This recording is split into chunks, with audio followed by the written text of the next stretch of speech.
The following is a special presentation of TV6 Sports.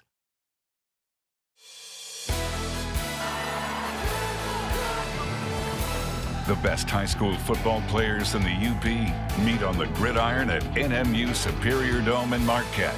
It's the UP Football All-Star Game. Now, from your TV6 studios, here's TV6 Sports Director Mike Ludlam.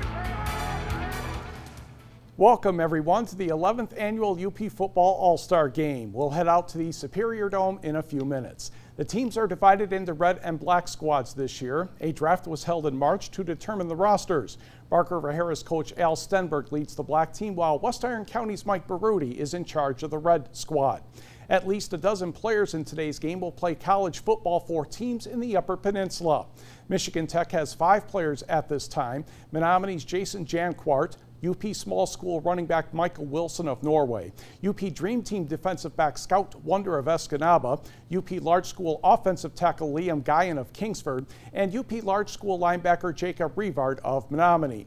NMU has 2 recruits from this afternoon's game, UP Dream Team defensive end Cooper Twardzik of Calumet and 8-man Dream Team running back Scout Bigger of Engadine. Finlandia has 5 players, UP Small School offensive tackle David Carlson of Newberry, Westwood's Tabin Filizzetti, Munising's Alec Blank, 8-man Dream Team running back Connor Bordolini of state champion Forest Park, and Jarrett Lacasse of Rapid River. We'll send it out to Mark Evans and Jerry Tudor for the first half right after this break.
Number 47 from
The black team head coach is Al Stinker from Park River Harris.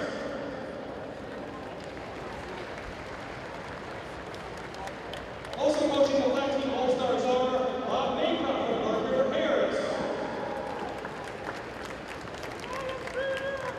Kevin Molesky from Park River Harris. Scott Sergila from Westwood. Brad Wilginen from Westwood. Luke Gray from Westwood. And Mitch Messick from Westwood. These are your black team UP football all-stars.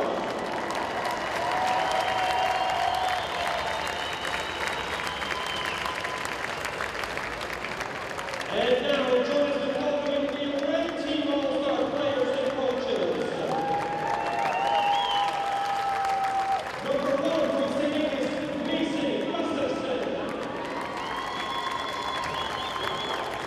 Number 2 from Unison, Alec Clark. Number 3 from Gladstone, Darren Johnson.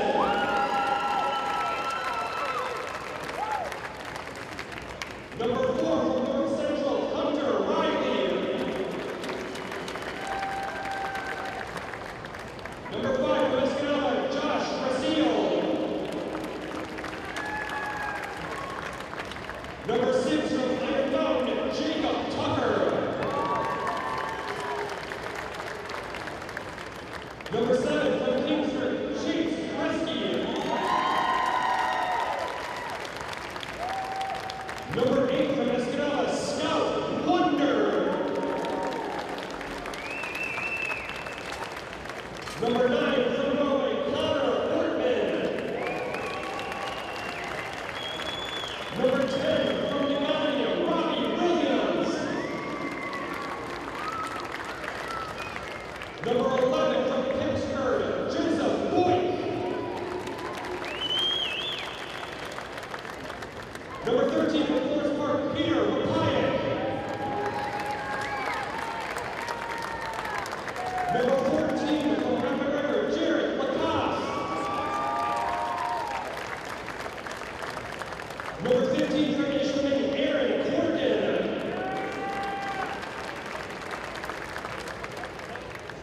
Number 17 from Western County, Neil Kamaski.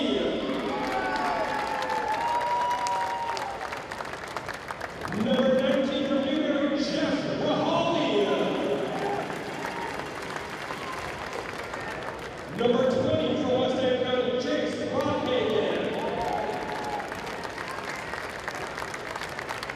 Number 22 from Lutz, Foster Miller.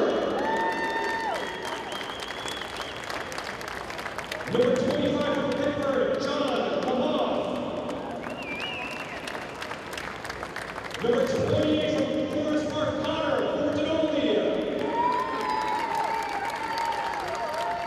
Number 30 from Eminem, Scout Bigger. Number 32 from Gladstone, Jeff Stinson. Number 33 from Forest Park, Zach Labarge. Number 36 from Gladstone,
These are your red team UP football all-stars.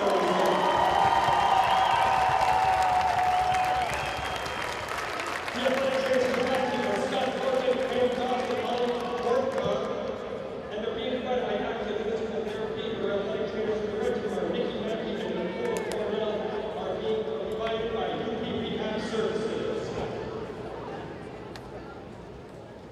Now, please rise, remove your hats, and observe a moment of silence to honor all of our troops that are fighting for our country overseas and around the world, defending our freedom.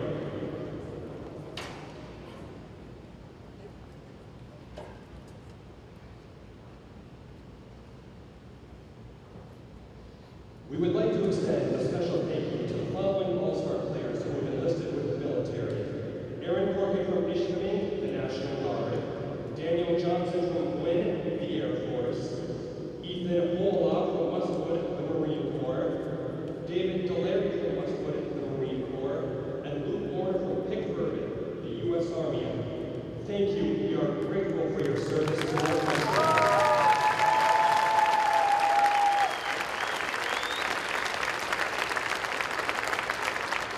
Now, please join J.C. Williams and Gladstone in the singing of our national anthem.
Welcome in to the 11th annual UP Football All-Star Game here on TD6 this weekend. The 80 top players across the Upper Peninsula getting together for one last run at it here on a very, very sticky late June afternoon. Alongside Jerry Tudor, Mark Evans, glad you could join us here for what promises, Jerry, really to be a lot of fun here today. This is a showcase at some of the best talent you're going to see, but at the end of the day, don't get confused. These guys want to win this trophy. That is true. They've had a full week of activities, a skills challenge, a trip to Baycliff Health Camp, and now it all culminates with this. They're, no question, exceptional athletes, and it's going to be an exciting game. It is really a full week, as Jerry mentioned here. It starts actually when they check in. They bring canned foods, non-perishable food items in. According to Todd Goldbeck, who kind of brainchilded this thing a while ago, it has been one of the best responses for that. Nearly 1,500 pounds of food were brought into the area. And again, it does bear mentioning here, let's not get too far off the football topic, but this is one of those times a year where the food pantries and the food banks really do struggle. There's always holiday drives. Of course, the TD6 Canathon speaks for itself. But boy, we're 7-8 months past that now. And so, again, keep those food banks and those food pantries in your thoughts as we get going. A little bit different format here than you're accustomed to at high school football. We're going to play 4 15-minute quarters. So, Jerry, in some ways, some of these guys are going to wrap up their high school career playing their first college game in a way. That's right. There are a few that are going to be going to some colleges, including Michigan Tech and Northern Michigan University. But for a large chunk of them, this is going to be the last time they put on the pads. The Red All-Stars, they are on the left. They'll be kicking off to the Black All-Stars. And in the past, this game has been North versus South, East versus West. This time it's been a coach's draw, second year in a row, where the players have actually been drafted unique, and the players and the coaches have really enjoyed that. And any way you slice it, there's tons of talent on this field. So we are set and ready to go here. Like we said, this is going to be a very warm afternoon, and these players, I'm sure, will be coming in and out of the ball game rather quickly. Black All-Stars won the toss, and they will take the football straight up ahead they go. And with that is Dominic Wagner from Lakeland and Hubble, and that is how things start off here for the Black All-Stars. They will start things off at the 35-yard line. You're going to see a lot of player personnel in this one because, well, they're All-Stars. You want to see as many of these guys as you possibly can. So just underway here at the Dome. Again, the 11th annual incarnation of this one. I remember very well sitting up here with Mike Ludlam back in 2008, Jerry, thinking to myself, how long is this really going to last? And 11 years later, it's become one of the premier events in the summertime. It's a great way to showcase that UP talent. So the Black All-Stars are going to split a single receiver out into the left-hand side. And that is... That's Hensby here on the near side, dropping straight back at the Black All-Stars. Severns into quarterback from Newberry, up the far sideline and losing a couple of yards as protection kind of collapsed on him. And that'll be a loss on the play. Don't expect a whole lot early here. You're going to get a lot of feeling out, getting used to this, because for a lot of these guys, even though they did practice this week, this is their first game action in months. Yeah, and they're working with teammates that they've never played with before. So like you said, they had a week to practice, but yeah, there's going to be a feeling out process here for sure. So a loss of a couple there, and the clock stays in motion here at the Dome. First quarters were just underway. And again, they'll line up the offense here with George Severns from Newberry, with the receivers out either side here for the Black All-Stars in the early going here of this football game. And he's going to keep again. Cuts outside the numbers, and not a lot there. Good pursuit by the Red, getting over quickly. Chase Kresge out of Kingsford helping out there on the tackle. Ran two to that same side. Maybe see if there's something available on the other side.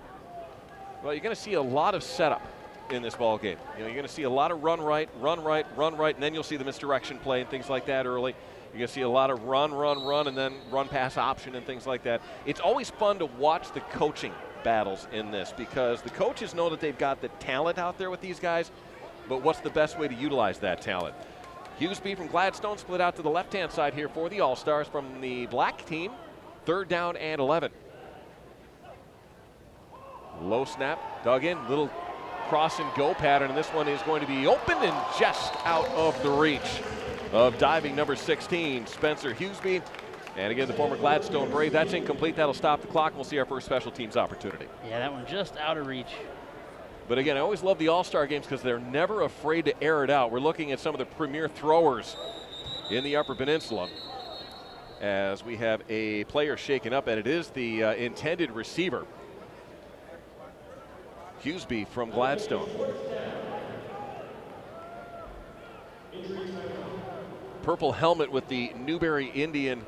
I love the way that the kids do this. It's like a lot of the college all-star games that you see. We can't tell who's who from the helmets because there's 15 different decals half the time on these decals. But that's really, truly part of the fun. You see Jacob Tucker from Iron Mountain walking by. Iron Mountain just gone with those gold helmets for the last number of years. Well, now he's got 4 or 5 different logos on there as well. It looks like Hughesby's going to be all right. I think he just kind of landed weird there. Maybe got the wind knocked out of him. He's kind of holding his chest there.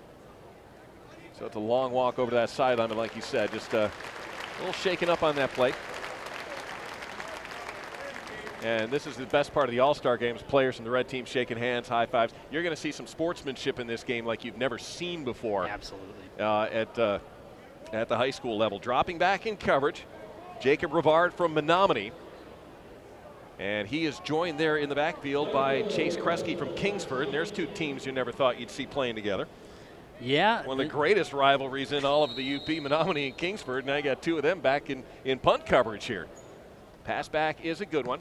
It is a pop-up to the far sideline. It's going to float right out of bounds to the 39-yard line, and that's where the Red All-Stars will take over their first possession of the ballgame. And again, 13:48, you'll see on your clock right there, as we mentioned a little bit ago. This is a 15-minute quarter, so it does have that collegiate feel to it here for these guys. And the other side of the coin on this one that I love to look at is now that this game has gone into a draft, you have guys that played high school together that are now on opposite sides of the field. And I love the coaching battles in here because even though they're both not head coaches right now, you got Jeff Olson from Ishpeming, Scott Sergula from Westwood, who coached against each other, but also coached with one another at Ishpeming for a number of years. Yeah, many years, many good years. Yeah, so you'll see those little itty-bitty battles as the game goes along here. So the red team takes over. Darren Johnson from Gladstone had a tremendous senior year, and they'll swing the pass out here to the flat, out to Ortman out of Norway, or that is at 8, I believe, not a 9, and sure enough it is. That's going to be Scout Wonder out of Escanaba. Another tremendous athlete, able to dance along the sidelines and pick up a few extra yards, it looks like. So the Gladstone Brave swings it out to the Escanaba Eskimo. And I personally watched Darren Johnson tear apart a couple of teams on his own this past season. Now, he is playing on somewhat of a bum ankle. So keep an eye on that here as they set the ball to the hash mark. It is a first down. They got to reset the chains on the far sideline. And then they'll set the clock back in motion. Darren Johnson's one of these guys, great arm, even better feet. Yeah, loves to scramble. Said an athlete he looks up to last night during the banquet is Cam Newton.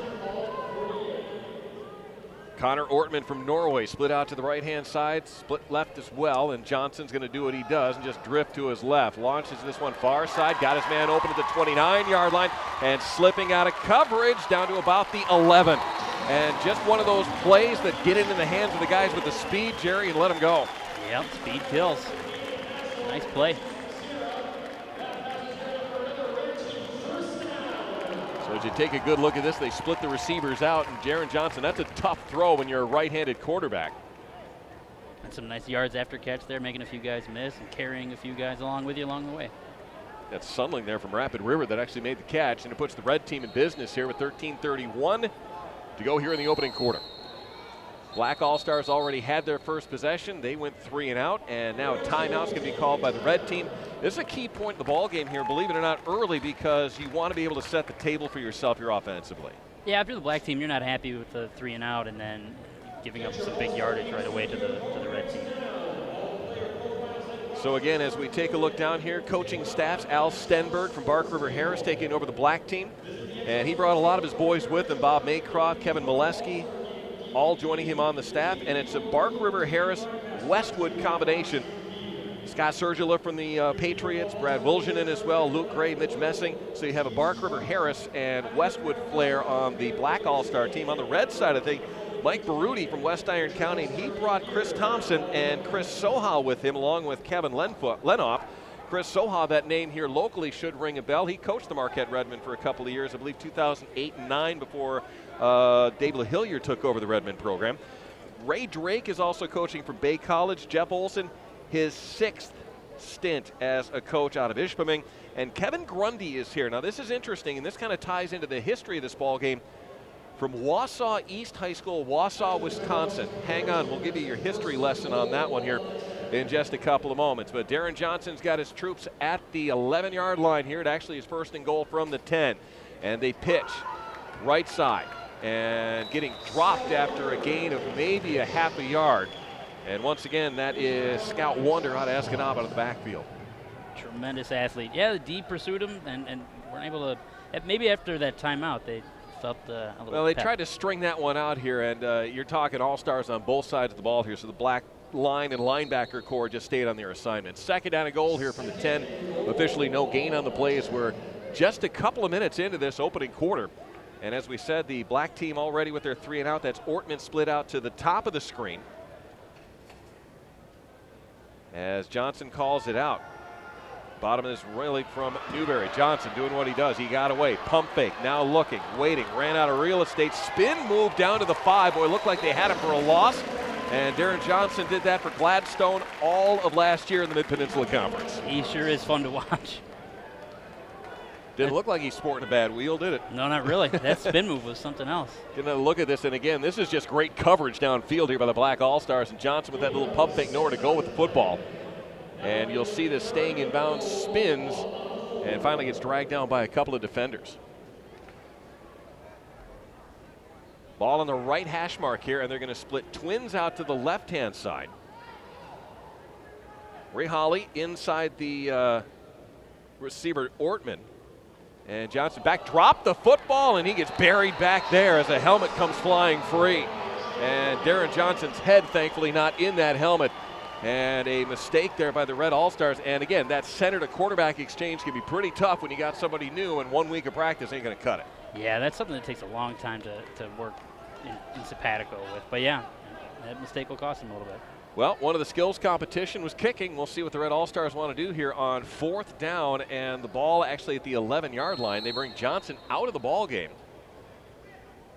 And in comes Alec Blank from Munising. And looks like they're going to go for it here on 4th down and goal from the 11-yard line. Sure enough, they're going to keep everybody in tight. Now split out a receiver either side here for the Red All-Stars. Big play momentum-wise here for both these clubs.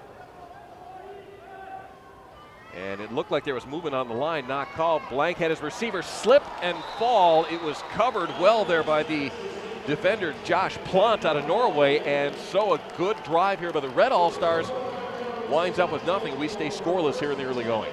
I like the call being aggressive. I mean, you had an unfortunate thing where the receiver slipped and didn't make the connection there, but I like the call of going for it. So Ree Holly was there, and they just couldn't connect it. Now for the Black All-Stars, got to get some ball movement here, Jer. Yeah, the 3 and out, they didn't get a lot going. Wonder what they got up their sleeves this time. So Sawyer Perpich will run the offense here, quarterback out of Kingsford. And a little bit of a delay getting the play in. Now finally they get it in from the far sideline. 11th annual, hard to believe. Coach Olson was the guest speaker during last night's banquet. He gave a tremendous speech to everybody.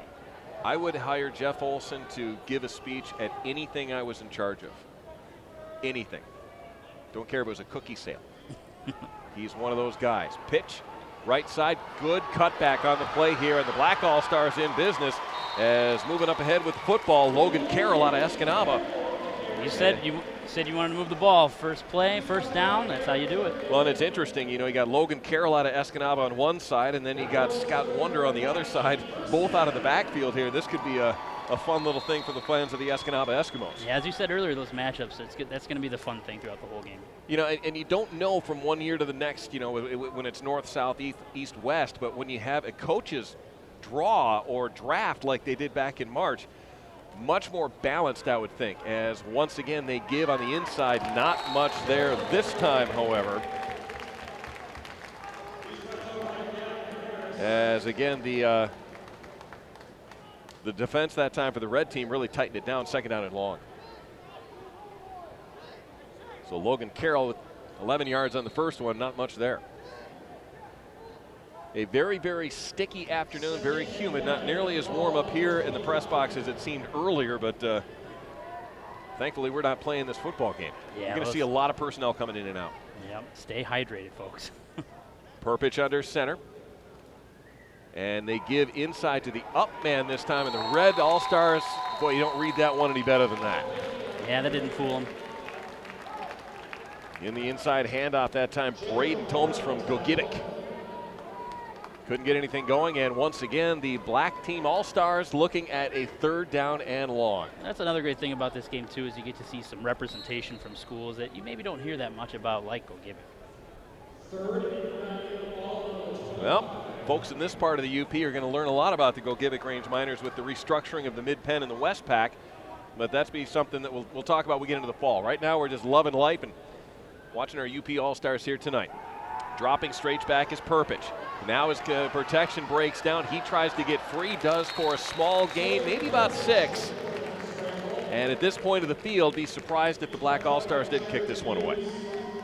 Yeah, better, of course, than the 3 and out, but still not the solid drives you want to start building. Well, we mentioned earlier Kevin Grundy is here. He's coaching from Wausau East. In the initial UP All-Star football games of the 1940s and 1950s, for the first year of it, UP coaches coached the UP All-Stars. And then after that, the MHSAA declared that the UP teams couldn't be coached by Michigan coaches. And the MHSAA basically told the UP coaches, if you try and coach in this game, there's going to be some penalties you're going to have to pay. But the UP All-Star football game lived another 5 or 6 years after that. They brought in coaches from Wisconsin, and they coached these UP All-Star kids from 1947 until that initial was disbanded in 1951. So there we go, 0-0 in exchange of the football. We'll take a break. All-Star football game is on the way next, right after this on TV6.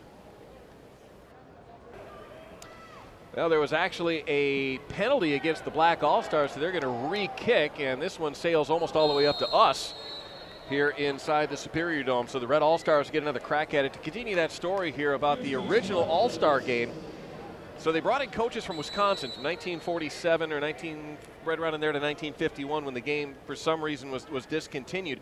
One of those coaches back in the day, and maybe this name will ring a bell with you, Jerry, was Frosty Frazaka. Not a name I'm familiar with. Coached at Marquette University and eventually wound up coaching right here at Memorial Field at Northern Michigan University. Excellent. So there's always a tie-in one way, shape, or form, isn't there? Deep Red All-Stars with their second crack at it, and this time the football, Alec Blank is controlling things from Munising, got it to the outside, getting ripped down as Foster Miller from Lance just couldn't solve the defense on the far side. Very close. Good play by both athletes. You know, that's what you're going to see the whole game. So they pitched it outside, and getting there defensively for the black team, Brayton Tomes out of Gogibic. Good stop. Great coverage there, and a loss actually of a half a yard on the play. Yeah, when they initiated this game back in 2008, the history had kind of been lost until Todd Goldbeck told me he was actually researching this at the Peter White Public Library in Marquette, and a gentleman tapped him on the shoulder and said, "What do you want to know?" Buck Nystrom, who actually played in one of those original games in 1951. Dropping back is Blank, and now he cuts forward, got a block. Blank, the Munising Mustang to the 22-yard line. Nice finish on that run, too. He gave a little push. And I got to take another look at this. That may have actually been a designed quarterback draw. He looked back, sure enough, just tucked it under, and away he went. And the Black All-Star defense caught a little bit flat-footed on that. They finally track him down on the far sideline. And once again, getting there, Brayton Tomes from linebacker position out of Gogibic. So far, another good drive. Let's see if they can actually punch it in this time. So Alec Blank and Darren Johnson splitting time at the quarterback position here for the Red All-Stars. Single receiver either side here for the red team. Joseph Boyk out of Pickford, the inside receiver of John Lemove.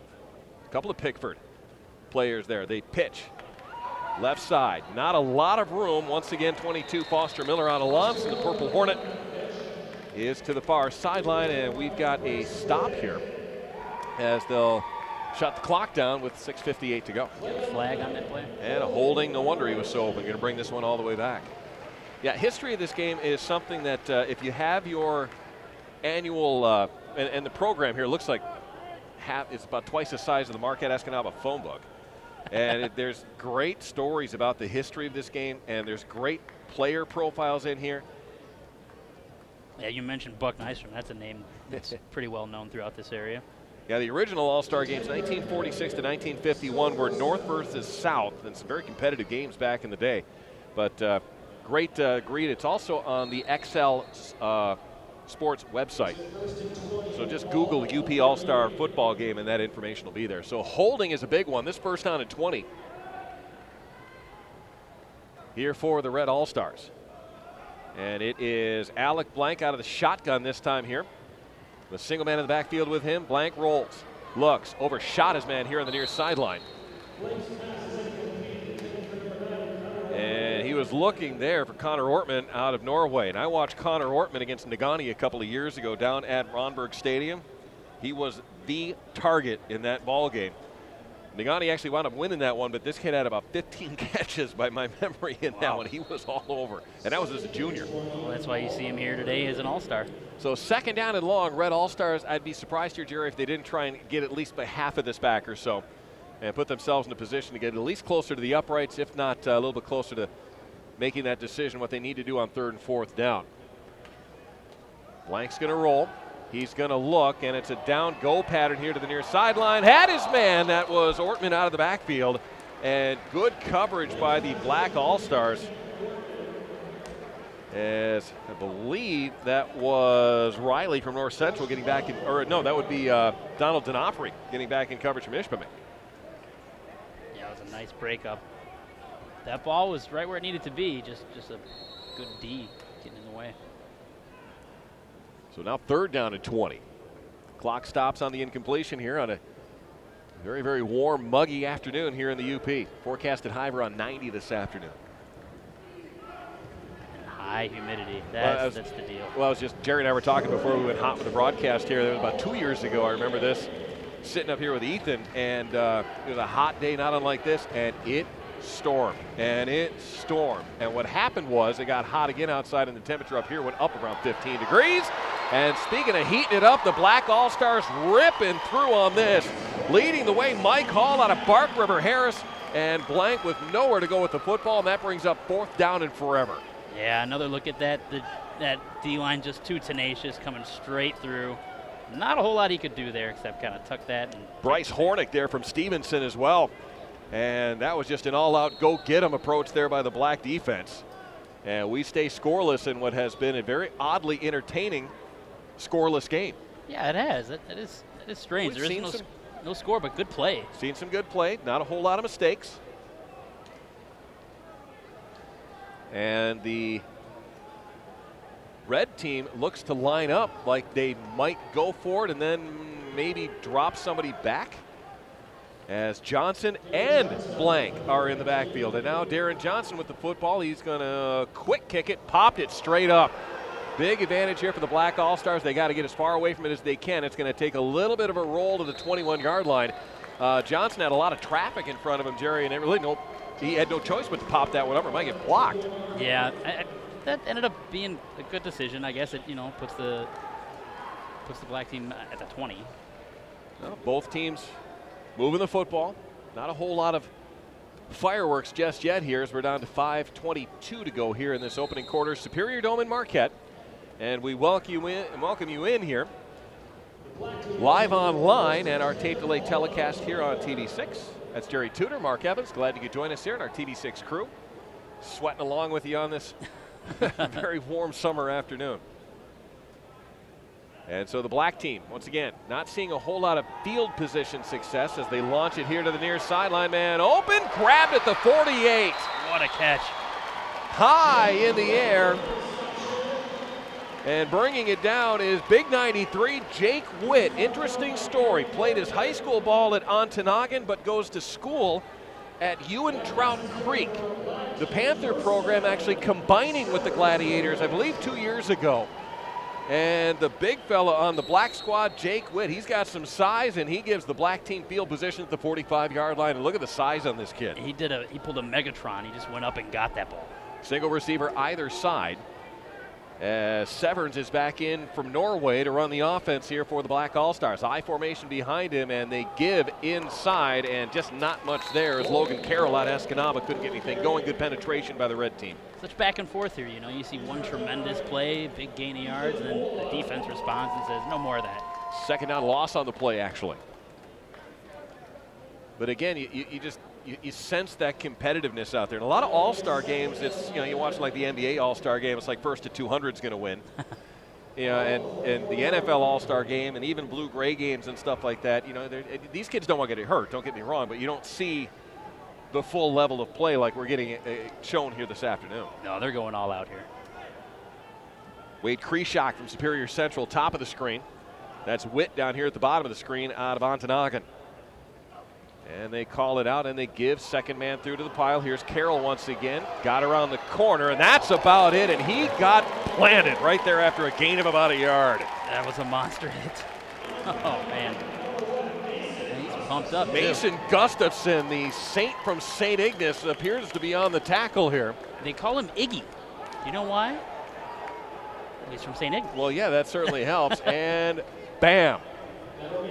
And that is a stick on the far sideline. Keeps the clock rolling here with 3:40 to go. 3rd down and 11 here for the Black All-Stars. First time they've been in red territory. just after we got done talking about the competitiveness, and we see a big hit like that. Well, you're going to see, but you love games like this because they're clean. Yeah, absolutely. So once again, it's Witt out here to the left-hand side. Watch him. Big target here on 3rd down and 9 from the 44-yard line. And once again, they're going to drop back. And this time a pitch right side. I'm a little surprised. Logan Carroll, the ball carrier, maybe setting something up here for 4th down, as we've seen Logan Carroll with quite a few carries, the former Eskimo. Yeah, they got enough there to make it manageable if they do decide to go for it. Yeah, this could be 4th and 4, and this is one of these opportunities for the offense here, Jerry, where you do that quick count, try and get them to jump offside. Absolutely. Watch the ball. Every coach has yelled that many, many times. Well, as a former lineman yourself, you know that better than anybody. Absolutely. So 4th down, and obviously Al Stenberg, the head coach out of Bark River Harris, already knows where he's going because the play is in pretty quickly. I formation here behind the quarterback, George Severance, out of Newberry. Calls it out, and they're going to run the play. It's Severance looking, and it goes to Witt, and he's going to be open there. Great coverage by the Red All-Star team is getting back in coverage. Neil Tomasowski out of West Iron County. Chase Kresge also there from Kingsford. Good coverage on the big man. Obvious that they knew where they were going, that double coverage right there. Yeah, they tried it once. Why not try it again? We are scoreless, and we are back with a red team possession in a moment here on TV6. The red and the black All-Stars so far standing toe-to-toe here with each other in this opening quarter. Jerry Tudor's on my side. Mark Evans, glad you could join us here. And once again, it's Darren Johnson to run the offense here for the Red All-Stars. A little pump fake, and they've got a man open here at the 30. Got it near sideline, and getting dragged down after the catch is Jeff Reholly out of Newberry. And a penalty flag on the play as well. Yeah, that helmet got kind of ripped off at the end. What a huge play it was. He had all day to throw that ball. Let's say the line play awesome there for the Red All-Stars as Reholly made the catch here, and Johnson just stood his ground. A little pump fake, bought him some time. But look at the coverage. Here it comes for the Black All-Stars, just a bit out. He got him on the far shoulder, and here comes the face mask penalty right there as they drag him down. Now that's certainly not deliberate, as the flag obviously going to be thrown on the black team there from Hayden Haslow out of Escanaba. But you see a play like that in Haslow, you could tell, oh man, I didn't mean to do that. Yeah. Shake hands and away you go. Yeah, no ill will there. But it sets the red team up in business. Split left receivers, 2 of them. I formation here for Darren Johnson, who again can do it with his arm and with his leg. The Gladstone Brave takes it. Inside handoff, and there's just not much there for the Red All-Stars. Jace Brockhagen out of West Iron County. And boy, what a year the Wycons had. Indeed. They lost a heartbreaker here in this building that would have sent them to the state finals. And just a great year for West Iron County and head coach Mike Baruti, who was also represented as the head coach of the Red All-Stars here in this game. It's interesting, he'd been asked in the past to do it, but you got to remember, a lot of these guys, they coach, but they work. So this is a full week of vacation some of these guys have to take, and Mike Baruti's one of them. Had a chance to speak with him earlier this week and said, yeah, I've wanted to do it, and finally everything kind of lined up that he was going to be able to do it, as the toss goes to the right side here to Connor Bordolini out of Forest Park. And talk about a game and a year. Connor Bordolini, Pete Ropiak, and the Trojans in that D2 8-man championship game, absolutely dismantling Portland St. Patrick. There was a point in that ball game where Connor Bordolini had, I believe, 148 yards rushing. St. Patrick had 8. Yeah, I was running sideline camera on that game, and it was not pretty. Well, if you live in the Crystal Falls district, it was the most gorgeous thing you ever saw. That's correct. I mean, and one of the more dominant state championship games we see. But first, yeah, that was one of those, wow, can they play football in the UP games? Johnson back. Here comes coverage, and Johnson gets spun down. Getting shot out of a cannon is Bailey Rivich out of Gogibic. And he makes a huge play for the black defense, and we stay scoreless here as we head down towards the end of the first quarter. Oh, yeah. He came in uncontested. Said he was shot out of a howitzer on that one. And Johnson, as elusive as he is, somehow couldn't get away. And as you see our clock winding down here at the end of the quarter, we'll see if the red team wants to get a play away on 4th down, or if they want to take their time and hit the sideline, which is what they do. Boy, this has been entertaining. I know there's no score, but the All-Star game for 2018 is scoreless after one. We're back in a moment here on TD6. Back in the Superior Dome in Marquette on campus at Northern Michigan University alongside Jerry Tudor and our TD6 crew. Mark Evans, you've joined us just in time for 4th and 16 for the Red All-Stars, and Darren Johnson, their quarterback out of Gladstone, has the football. Rushes on, near corner of the end zone, up, touchdown, Red All-Stars, skying Jeff Reale out of Newberry. And our first score of the game is wearing red. Excellent leaping catch. Going forward on 4th, another gutsy call. Sure did pay off. And you're seeing real quick why some of these kids are all-stars. Great coverage. The black team, you can't get there any better than that. And Reale right there, up, 1, 2, down, and completes the catch. And the extra point try is next here for the Red All-Stars. And it'll be, I believe this is Robarge, yep.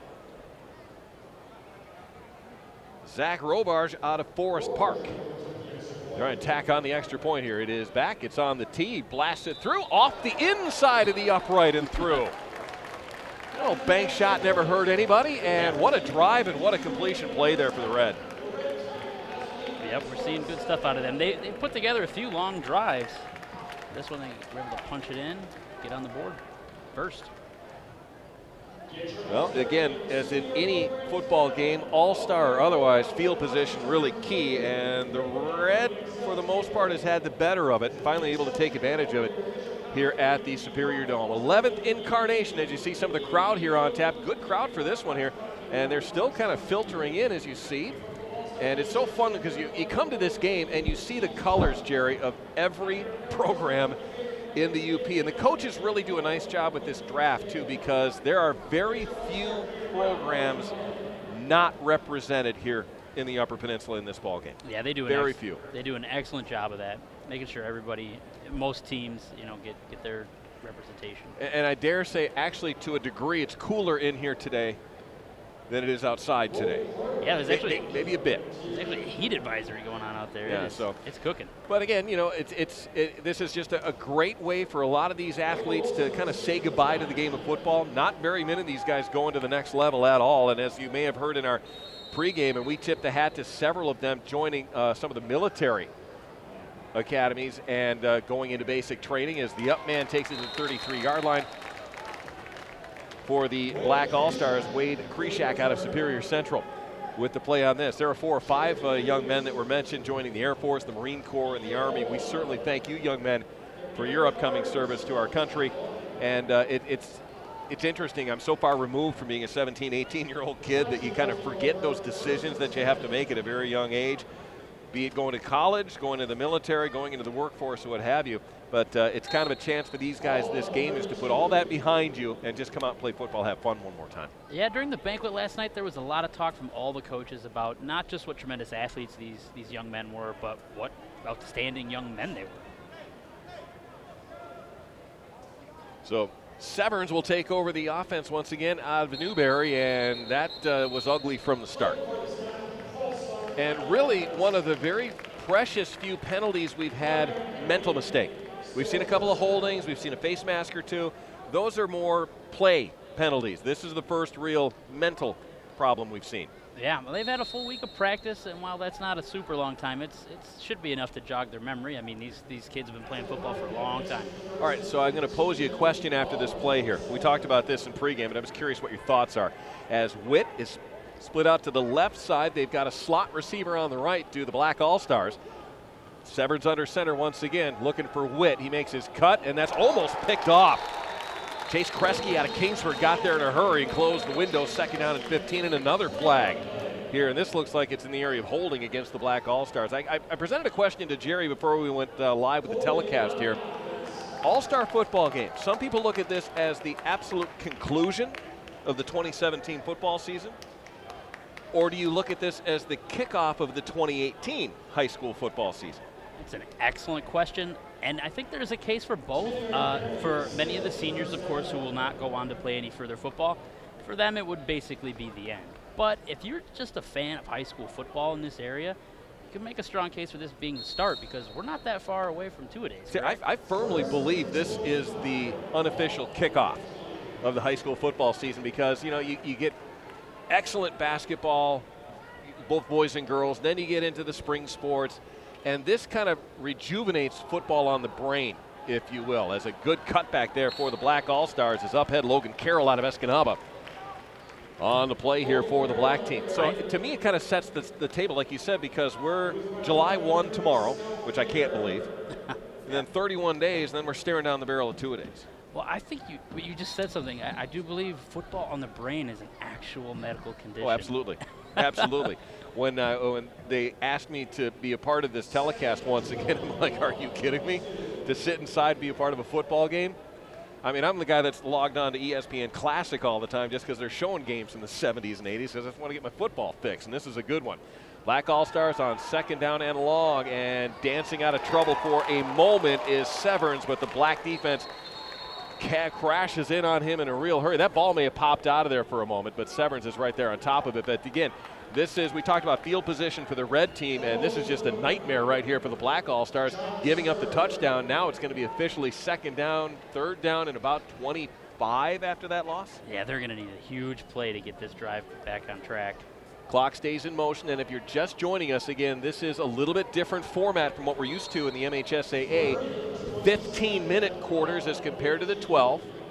And I like that because it gives these guys that college feel, and they're playing at a college facility. Well, especially the ones that are going to go on to play at Tech or Northern or Ferris State. Finlandia, or wherever it is they're going, so they get a little bit of that college feel.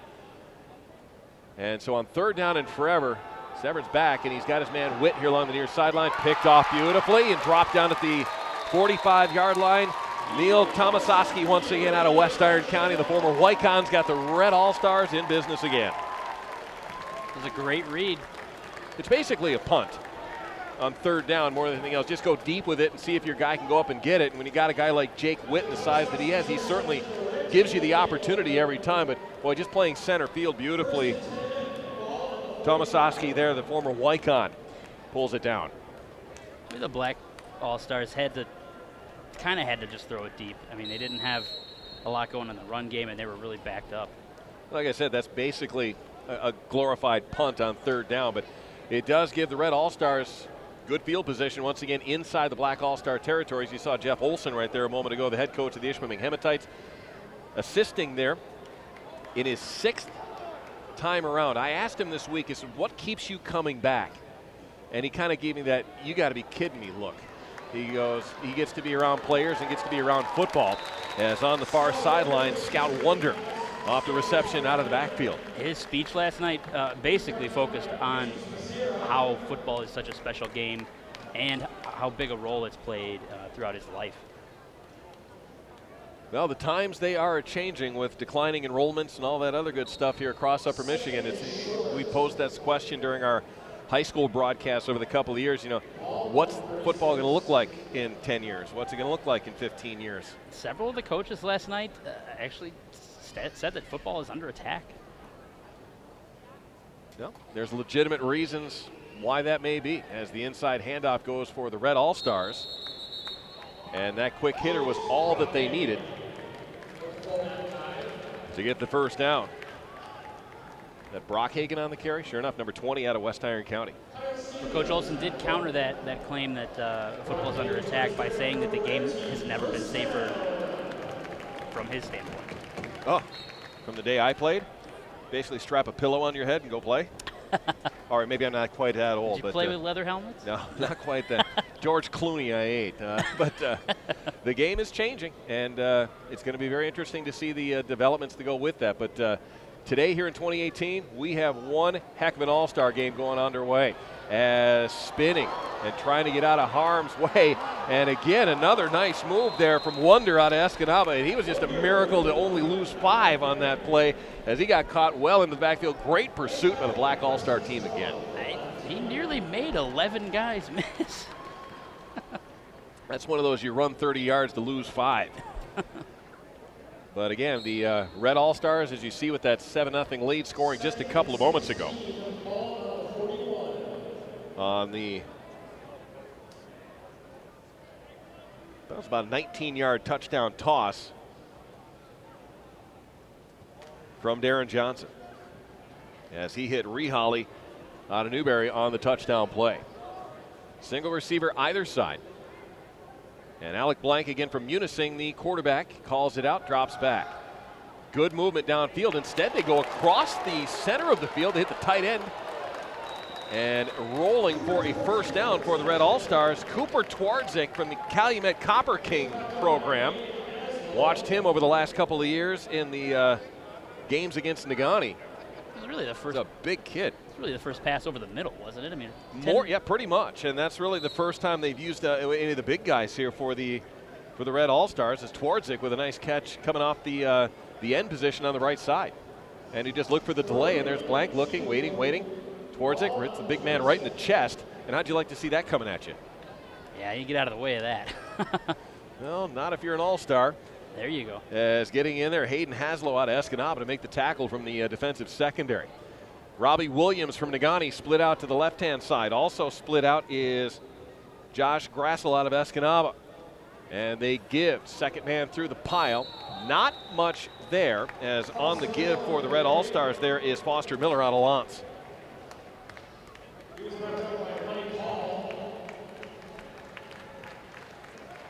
But it is good for a first down.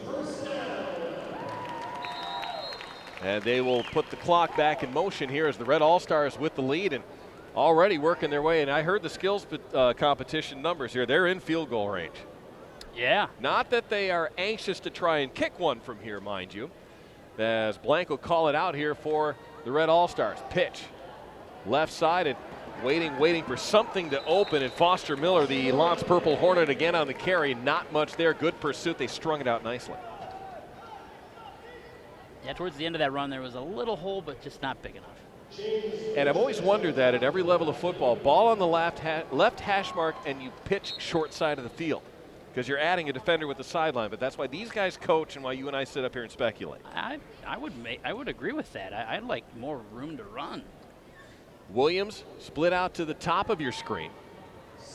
Gressel out of Escanaba down low, and shotgun formation now for the Red All-Stars on second down and about 7.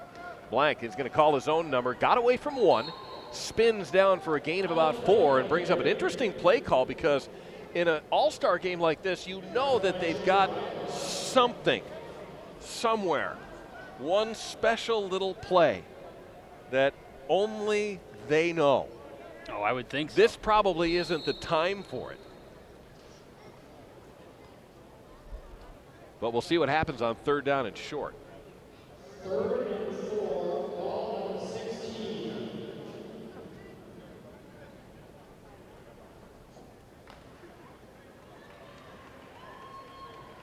So again, that's Robbie Williams, that gold helmet split out to the top.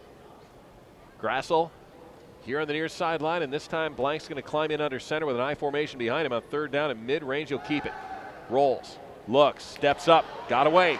Nice move to the 5, big hit at the 2, and that's where he'll line it up. First and goal for the Red All-Stars. Excellent run. It's a gutsy call. Blank's got some speed, but he's also going down in some heavy lumber down there with some big defenders on the Black All-Star team. Yeah, that was a tough hit at the end here. And again, a good play fake, and that opened things up in the middle.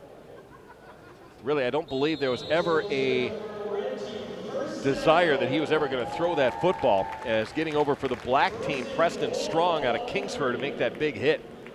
So now it's first and goal, and the Red All-Stars with, as you see clock spinning, we're going to get down to about 7 minutes before this one's underway. First down and officially 3. And Johnson hit Reholly.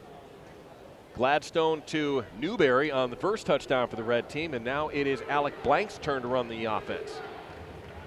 And he's going to call his own number to the line, swarmed under, and he may have got a half a yard, but boy, a wall of black jerseys getting in his way.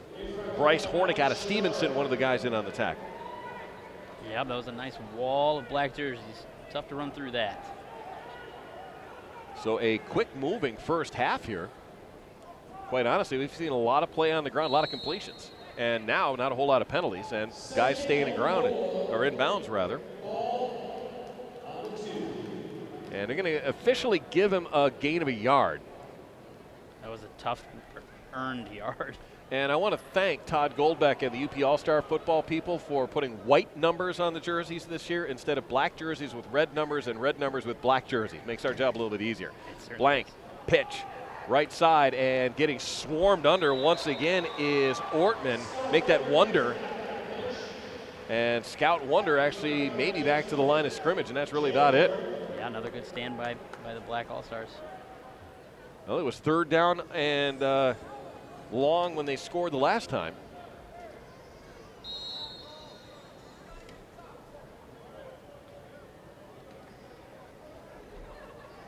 And the Red All-Stars wasting no time to the line of scrimmage.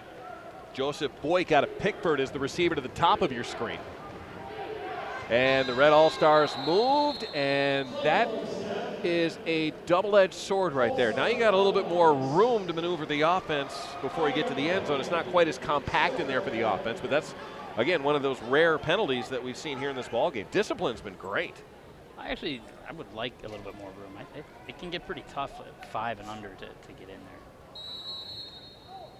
there. And so the play is in from the sideline. You see Connor Ortman from Norway coming in, along with the quarterback Blank from Unising. So 3rd down and 9 now as the Red All-Stars moving the ball nicely. Of course, they had the interception, put them at the 45-yard line.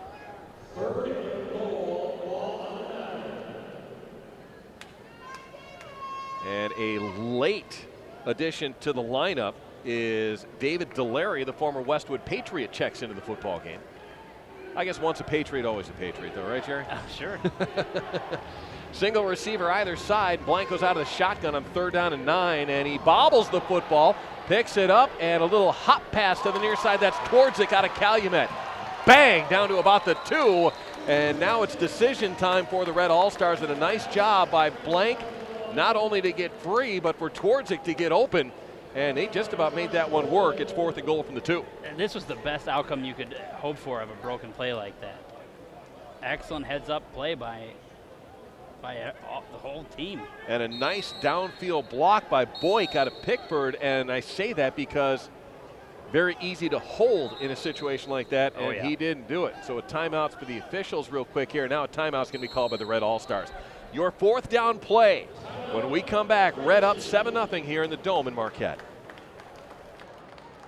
You take a look at some of the crowd here at the UP All-Star football game. Superior Dome in Marquette. We're streaming live this Saturday afternoon at UpperMichiganSource.com. Tape delay broadcast on this Sunday afternoon if you're joining us then here on TV6. That's Jerry Tudor. Mark Evans, glad you could join us here. Big play for the Red All-Stars. It is 4th down and 2. They lead 7-0 as you see. Spread the offense for Darren Johnson, who checks into the ball game now, and the black team, I believe, has a problem with that. Now you see a huge dose of Alec Blank at quarterback, the former Mustang, and now all of a sudden here comes Darren Johnson, who orchestrated the first touchdown drive, and it's an offside call actually against the black. Nominal here, Jerry. That's what, about a 1.5 foot?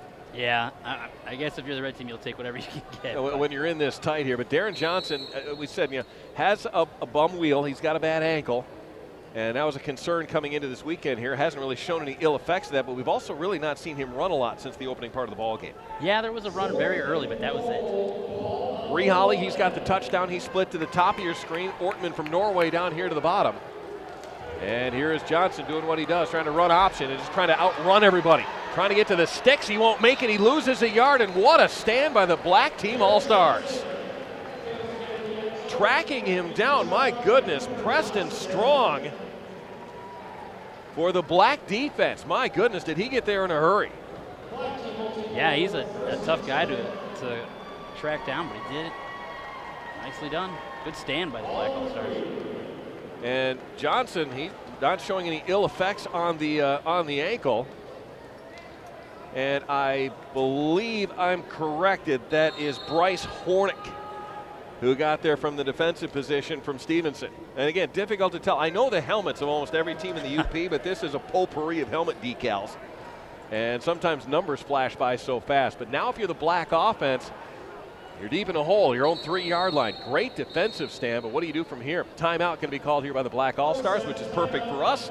We'll take a break, 7-0 Red, but a big stand from the black team. Back to Marquette in a moment here on TV6. Well, after the timeout, it'll be Black All-Star football. As again, some of the crowd enjoying this one here at the Superior Dome in Marquette. Black All-Stars with the football.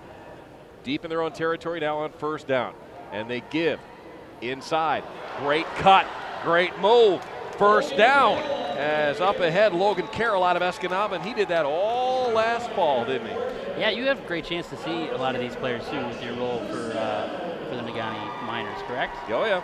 Well, not Escanaba so much. We do see them in a scrimmage at the beginning of the year, but again, this is just an inside give, and you got to let your playmakers make their plays. And actually, that was almost pretty much a touchdown-saving tackle, is getting over there Aaron Corkin out of Ishpeming to make the play for the Red All-Star team. Yeah, he had a lot of green in front of him. So yeah, I'm fortunate enough to see quite a bit of these guys, but you know, it's like with the new revamp of the conferences next year, I've never ever in my life seen Houghton play football. We'll get that chance. Lance, etc., and Hancock, and the Go Gibbick range Miners. That'll be interesting when the Miners play the Miners for the first time ever. As again, Logan Carroll with the football, and this time it's a gain of about 3 on the play. No, like we said, Jerry and I were talking a little bit ago, and for me, this is more the kickoff of the football season for high school football. Yeah, these guys are saying farewell, but it puts football on the brain, like we said. Yeah, it does. And then it kind of comes into this thing where you're like, oh, college football's not that far off. Pro football's not that far off. Well, we're already watching CFL. Oh, yeah, CFL, let's not forget. I watched, what was that, Hamilton and who were they playing last night? Winnipeg. Nice. Let's not forget our neighbors to the north. Well, yeah, I mean, it's different, but it's football. You know what I'm talking about? Absolutely. Mike Hall, Bark River Harris. He is split out here to the right-hand side. And the Black All-Stars will give once again Logan Carroll. Moving up ahead, and I stand corrected. That was actually Ethan Burke out of Westwood that was split out to the right side, 14 out of 44. I want to make sure I get that right. As the Black All-Stars, Jerry, kind of keeping it on the fundamental side of things, which makes sense deep in their own territory. Yeah, not taking too many risks just yet. Maybe you save that for when you get to around midfield.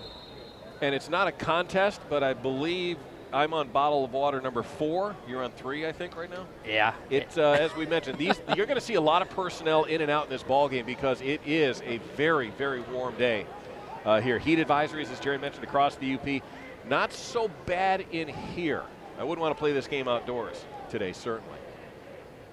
As it'll be 3rd down and 6 here for the Black All-Stars. As again, Burke from Westwood split out to the right-hand side and getting buried and going nowhere. Again is George Severns. As getting there for the red team in a hurry was Joe Rietveld out of Kingsford. Clock will go, well, now they're going to stop the clock, and a timeout for the red team as they want the ball back with some time on the clock. Yes, they do. Most likely you're going to see a punt here, so you'll get the ball with 2 minutes. You put the 2-minute drill into effect and try to punch it in one last time before the half. So just the one score as you see, and that's what opened up the second quarter. Jeff Reholly, a 19-yard catch from quarterback Darren Johnson. So it's a Gladstone to Newberry connection. And that is where we stand here on this Saturday afternoon in Marquette. 11th installment of this UP All-Star football game. And I do want to take a moment and acknowledge someone no longer with us who very, very instrumental in the inception of this game. Very dear friend of the UP All-Star football game. Very dear friend of TV6, obviously, with the passing of Bill Blom, who was the one who approached me back in 2008, asked would I be interested to be involved in this. Certainly I said I would. I have to admit, back 11 years ago, wondering how big could this actually get, how many years could this possibly go, and Bloomer, you're definitely missed, and but his fingerprints are all over this football game. Absolutely. In the program, there's a nice page dedicated to Bloomer, as we all knew him.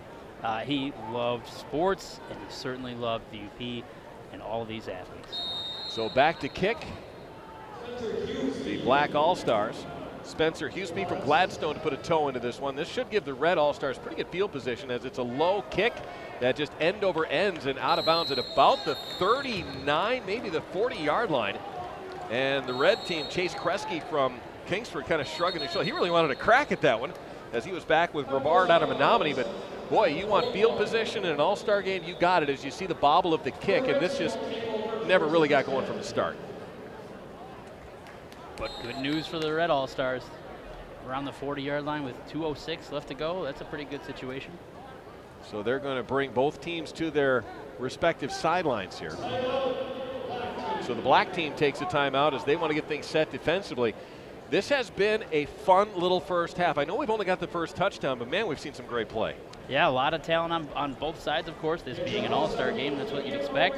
And it's been fun to watch. It really has. As you said, just one score, but some tremendous plays, great athleticism. Well, and our one score certainly wasn't a fluke. Oh, no, that not was at a pretty play. Hopefully we get a chance to take a look at that as we head into halftime here at the Superior Dome. And you can see some of the body language right there of some of the players here. They're not hands on hips because they're disappointed. They're hands on hips because it is a warm one here today, my friend. Yeah, you mentioned not it being cooler here than outside. You can see that garage door open over there, and the sun just cooking outside. It's got to be super hot out there. And the humidity, that's not helping anything. As you get a look at it right there, I mean, that's so hazy you can hardly see the trees on the outside of the parking lot. But I keep thinking, what would happen if that door wasn't open right now? I think the dome would be even hotter.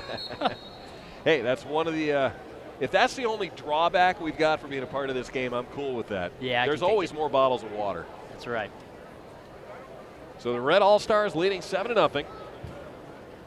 Sizing things up here, and they've got time here. They've been able to move the football efficiently. They got their last drive down to the 3-yard line before Darren Johnson got chased out of bounds here, and they didn't get into the end zone. And it'll be Johnson out of the shotgun here with a single receiver either side here for the Red All-Stars. Ortman in the near side, he's a big target out of Norway. Nice job by Johnson to drag that in. Good block, and Johnson skips up, got away from one, and he is to the far sideline, and up the field he goes, and a flag flies in. That'll be holding against the red team, and we'll bring it back about 10 yards. That's one of the problems with a scrambling quarterback like that. Sometimes you just can't hold your defender off without committing the foul. Yeah, the longer that scramble is, the more things kind of break down from the lineman's standpoint of view, and they have to do some things that aren't exactly by the rule book to keep their quarterback or whoever's scrambling safe. So we work our way towards halftime here at the Superior Dome in Marquette. That's Jerry Tudor, Mark Evans, TV6. We're proud to be a part of this 11th annual event, as the red team leads 7-0, but now it is first and about 20, as they've moved it back to just inside black territory, right there on that faded Wildcat emblem. Don't worry, Wildcat fans, they'll be repainting the turf after they're done with this. Johnson back, plenty of time, and that is blocked and knocked out of his hands. They're going to call that a fumble, and it'll be black football inside red territory, and Johnson took a pop.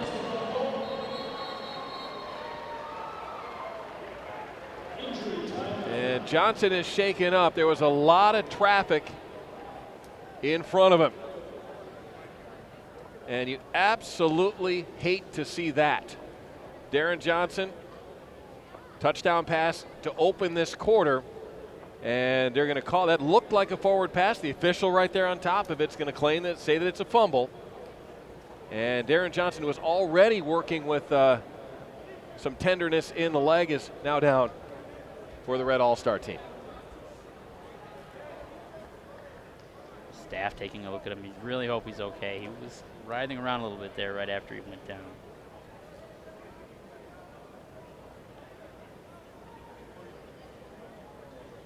So the folks from UP Rehab Services out to take a look at Darren Johnson, and it looks like they're looking at that ankle again.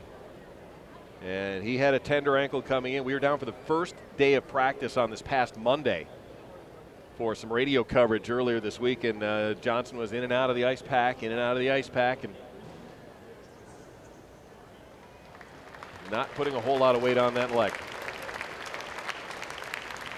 Darren Johnson with such an amazing career for the Gladstone Braves, and able to put a little bit of weight on that. So that might put the offense in the hands of Alec Blank out of Munising the rest of the way out. Being so close to the half, they'll have a good chance to take a look at it and make sure. Well, you just or evaluate. you just hope that it's nothing that's going to be affecting him far down the road. Absolutely. And some weight being put on, which is always a good sign. But after the turnover here, that gives the Black All-Stars offense football inside of red territory, so a big chain of events here. Yeah, what turned out to be good field position and plenty of clock left for the red All-Stars is now flipped. And Black All-Stars near midfield, they're in good shape. So they will line it up here. And out of the shotgun go the Black All-Stars, trailing 7-0 here as we head towards halftime. And they drop back over the middle. Great catch. Up in the air goes Ryan Arndt from Bark River Harris, rather. And that'll be a first down. Stop the clock and move the chains. Acrobatic little catcher. He got some hops under him. He did. He did. Nice grab. Way to go up and get the ball. So Perpich is the quarterback this time, wearing number 2. And a little crossing pattern. Went up and got it with some good hands, and the last timeout is going to be called here by the Black offense. As they really, you want to get something here, Jerry. I mean, you've been a nice job. You gave up the 1 touchdown, nothing since, and you've been doing a good job defensively. And now's a chance for your offense to really spark things up. Yep, getting on the board before half, that would really be a good thing for the Black All-Stars. And that last pass, that was another rare over-the-middle pass. You know, we see a lot of the passes to the outside, but there's some field to be had there in the middle. Well, over the middle at any level of football is dangerous for a lot of levels. Dangerous for the receiver, dangerous for the defender, dangerous for the turnover. You got to have your head on a swivel there. So you don't see that a whole lot. As I'm looking down at the sideline beneath us, Darren Johnson, they are looking at that ankle once again. You always, I mean, you're never happy with an ankle injury, but you always worry about a knee or something like that here, which can be a little bit more of a, I don't say devastating, but it can be certainly much more serious injury. Ankles are not good, and I've sprained an ankle, as I'm sure you've had, and it's not fun. But they're getting a good look with him down here at the sideline, and Doc Layton is there as well, so you know Darren Johnson's in great hands. So final timeout. Both teams have expired, all 3 of them, which is normal for an all-star game. And the black team has it 1st and 10. Just inside the 38-yard line of the Red All-Stars here at the Superior Dome in Marquette, one of the greatest facilities you'll ever be in to take in a football game at any level. And so now they shake things up in the offensive side of things as Severns is back in. And the righty across the middle got his man to the far sideline. Out of bounds it goes and stop the clock. As that's Hughesby once again out of Gladstone on the catch. That's still that purple helmet with the Newberry sticker on it. I can't get used to that. It is weird seeing that. And it's funny because these guys in practice all week long, they don't do that with the decals. That's always like right before the game. Okay. They do that. So once again, Severns, he's got things rolling. Stop the clock as the play went out of bounds. Black All-Stars trying to get the equalizer as we head towards halftime. Shotgun, Severns, low snap. And he's got a man, gun, look, waits, going to walk this one out of bounds. Yes, just barely out of bounds. Getting there was Lacoste, or make that 14 Ethan Burke out of Westwood. And Burke was actually open a bit in the end zone, but that's a bit of a throw. But we've seen a few snaps that were a little low, a little high. I was a center in football. Maybe the centers are a little rusty here. You got any eligibility left? Oh, my playing days are over. So 3rd down for the Black All-Star team as we head towards halftime here in Marquette. Shotgun formation again here for Severns, George Severns from Newberry. And that's Burke at the bottom of your screen out of Westwood. Low snap once again. Good hands to control it. Across the middle they go, and bobbling it. Out of the backfield, Jake Witt. That's definitely the game plan, though. Try to get those outside routes, get out of bounds, stop the clock. But you stop the clock with a drop as well. So get another look at that one. That may have been Johansson out of Brimley. It looked like it was a 93. Or is that an 88 coming across the middle? There's 93 split out to the right-hand side. And again, yep, that's going to be 88 on the play instead here. Caleb Johansson from Brimley. So 4th down now as the clock stops on the incompletion. 7-0 Red as you see as we inch our way towards halftime. Shotgun, Severns. This one bounces to him. Here comes pressure. Severns just got it away. Picked off. And that'll do it here pretty much for the first half. Tomasowski's got his second interception here for the Red defense. And you take a look back upfield, and Severance quickly to get up. So a big hit is no loss for the Black All-Star team. But Tomasowski again in great position. You notice another low snap. Yep, that one bounced to him. And he got hit hard. And it'll be 1st and 10 for the Red All-Stars. Do you take a knee here and head to the locker room? I'd air it out once, and then if that doesn't work, yeah, take a knee. Only issue with that is a pick coming back the other way. That's true too. You got to be careful in these situations here, because I would say the Red All-Stars have certainly had the better of the play, but when you take a look at the scoreboard, they only got a 7-point lead. That's true. Yeah, that would be an unfortunate turn of events if you were the Red All-Stars to lob it up. You've watched enough football, been around enough football, and played enough football to know that anything can happen if you give it the chance.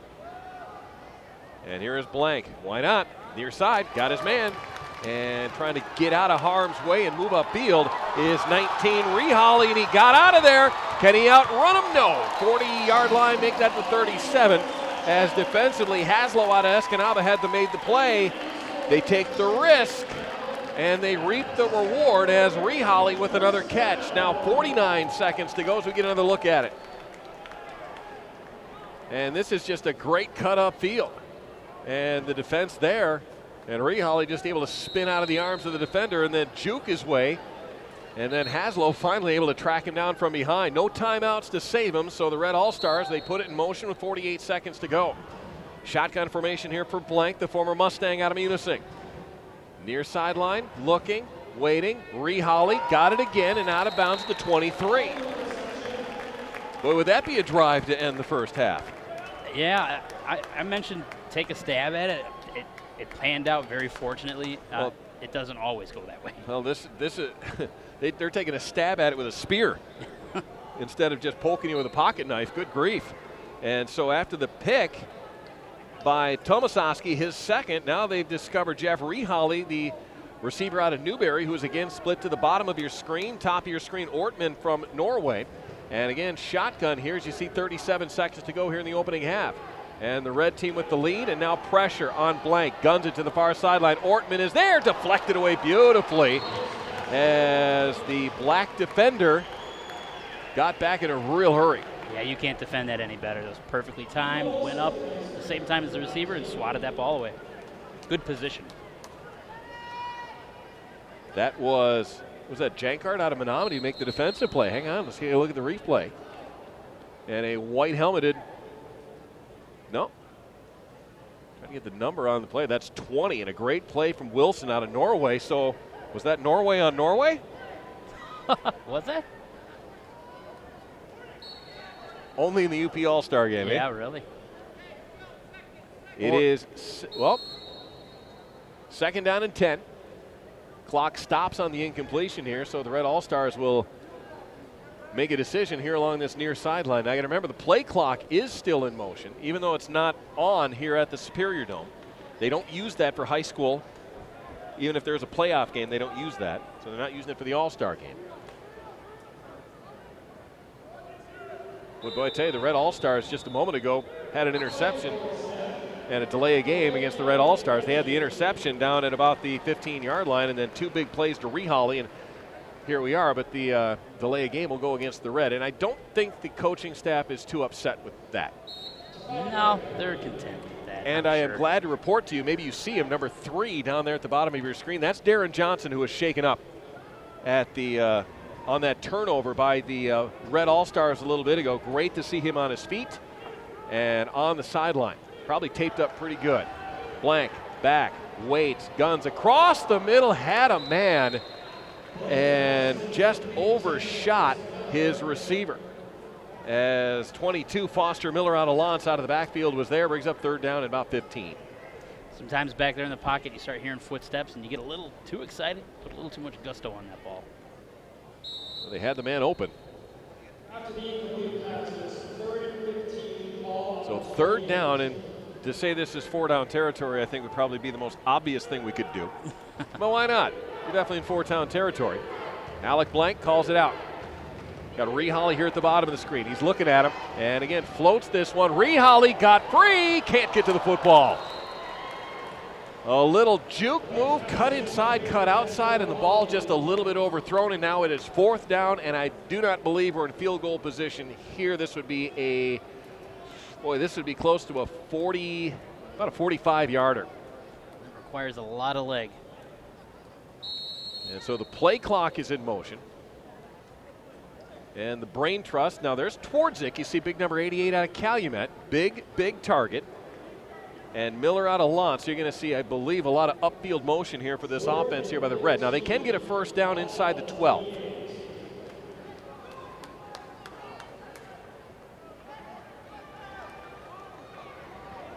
Split out top, Ortman.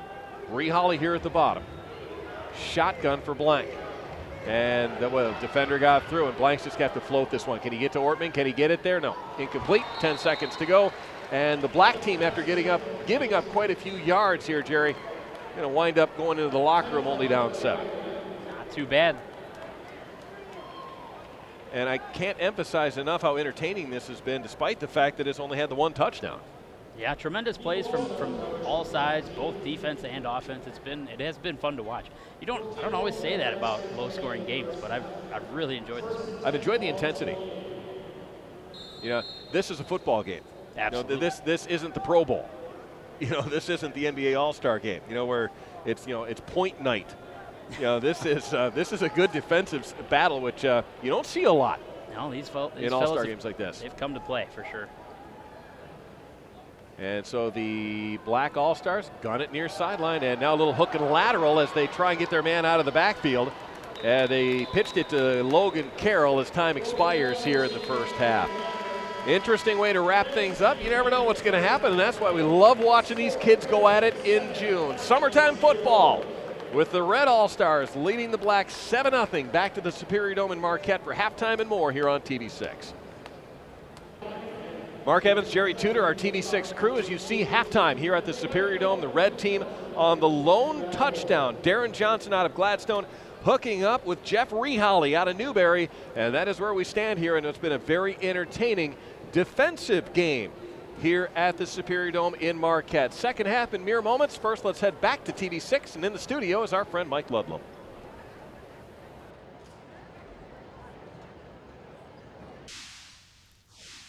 Welcome to halftime of the UP Football All-Star Game. I'm Mike Ludlam. Many athletes in the game had a chance to blow off some steam Wednesday in the skills competition at the Superior Dome. 1, 2, 3, 4, 5. After the usual pause and reluctance of anybody wanting to go first, Kingsford's Eddie Plumley stepped up to the bench and proceeded to put a big number on the board, 17 reps at 225 pounds. That would prove to be the winning number for linemen. Westwood's Tobin Filizzetti was second with 14 reps. In the non-lineman category, Escanaba running back Logan Carroll reached double digits with 12 to win that category. Both winners say good workout programs at their schools certainly help in the bench press. We have a great weight trainer, Nate Swartout, and he's been huge in helping us with everything, like from lifting, conditioning, everything, and he's given me a lot of great tips with lifting, and I lift on my own a lot too, and it's helped me a lot with my bench press and all of my other lifts. It's just basically remembering what I did. I did train my heart out for the game. I love the game. I have a strong passion for it, so it just came naturally to me. It doesn't feel like hard work at all. It's just all passion. In the 40-yard dash, Westwood's Ethan Burke had the best time for non-linemen, 4.665 seconds, a little quicker than Gladstone's Darren Johnson and Lance's Foster Miller. Our training programs did great to help me get to this time. Advantage came over and helped us all the time. That's pretty much how I got my time. Nice job, Ruby! Woo! The official winner in the lineman division was Jake Ryla of Houghton, a record time of 4.652 seconds. Now here's a look at the winners in the skills competition. As we mentioned, Kingsford's Eddie Plumley in the lineman bench, Escanaba's Logan Carroll in the non-lineman bench press, Westwood's Ethan Burke in the non-lineman 40-yard dash, Houghton's Jake Ryla in the lineman 40-yard dash. Forest Park's Pete Ropiak had the longest throw at 54 yards, which is completely baffling because Forest Park did not throw a pass in its 8-man state championship game. Newberry's Jeff Rahali was the top receiver for the non-linemen. Escanaba's John Schlenvold was the best receiver in the lineman category. Engadine's Scout Bigger had the best punt of 50 yards, and Forest Park's Zach Roberge knocked down a 45-yard field goal. That will do it for halftime of the UP Football All-Star Game. We'll send it back out to Mark Evans and Jerry Tudor in a moment. You are looking in at our only touchdown and only score of this ball game.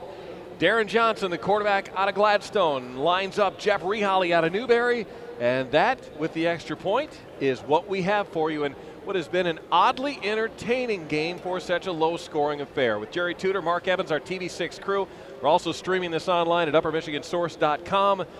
And you take a look at this second half of play, Jerry, and what I love about it is who knows what's going to happen now. I would agree. I think it's wide open, and you mentioned it being so entertaining. You don't say that very often for such a low-scoring game, but there's been such athleticism and tremendous plays on both sides of the ball from both teams.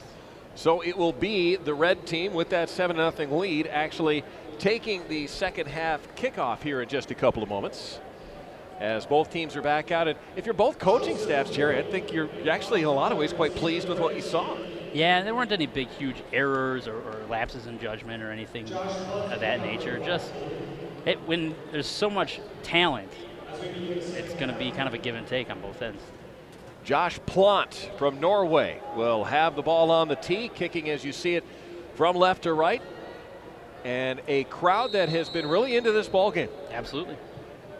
And he will kick it deep, and there are a number of red jerseys back there that are in position to grab this football as it's blasted low and right into the hands of one of the upmen here from Escanaba. And turning and heading the other direction here for the red team is Josh Grassel, and that'll put the football in good field position for the red out there at about the 35, actually right at the 35-yard line. Nifty spin move there towards the end to get a few extra yards. And take a look at who is coming out to play quarterback here to open up this series, and that is Darren Johnson. And man, is that great to see. If you're just joining us, he went down with what looked like a pretty significant injury to the lower leg. He's had a bad ankle since coming into this ball game, but Darren Johnson is going to run the show once again here, and good luck keeping a kid like that out of this game. One tough Uper. So he is out of the shotgun here for the Red All-Stars, and it is a direct snap actually to the running back that's with him.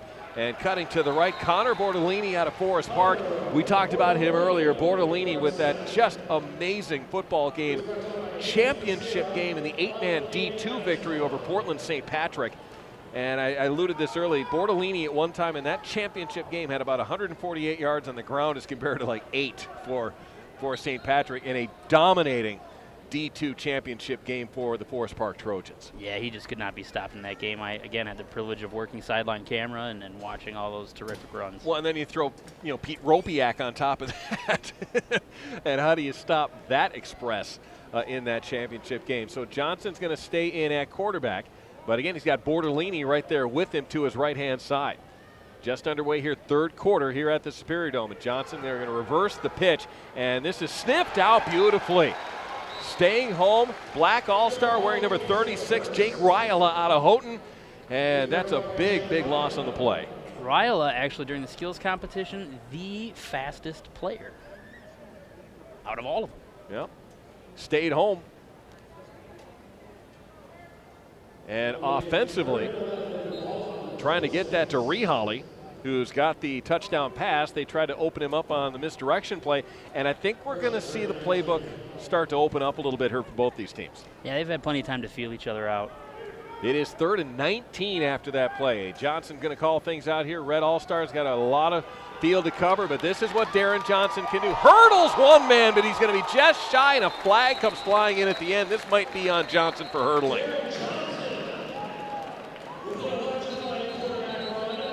That's a spectacular play, but that might actually be on that young man right there. I did not know that was a penalty. They've spotted it a yard shy. He goes up and over, and I don't see any infraction behind him unless they call that helmet-to-helmet contact on the defender. But what's the play going to be? Unsportsmanlike conduct. That's the hurdling call that goes against Johnson. You get it, you don't get it. I understand the rule. I understand where they're coming from, but boy, did that take a spectacular play out of the record book. Yeah, that's some true athleticism. I did not. That's the first I've heard that is an infraction. Well, you don't see it at high school level very often.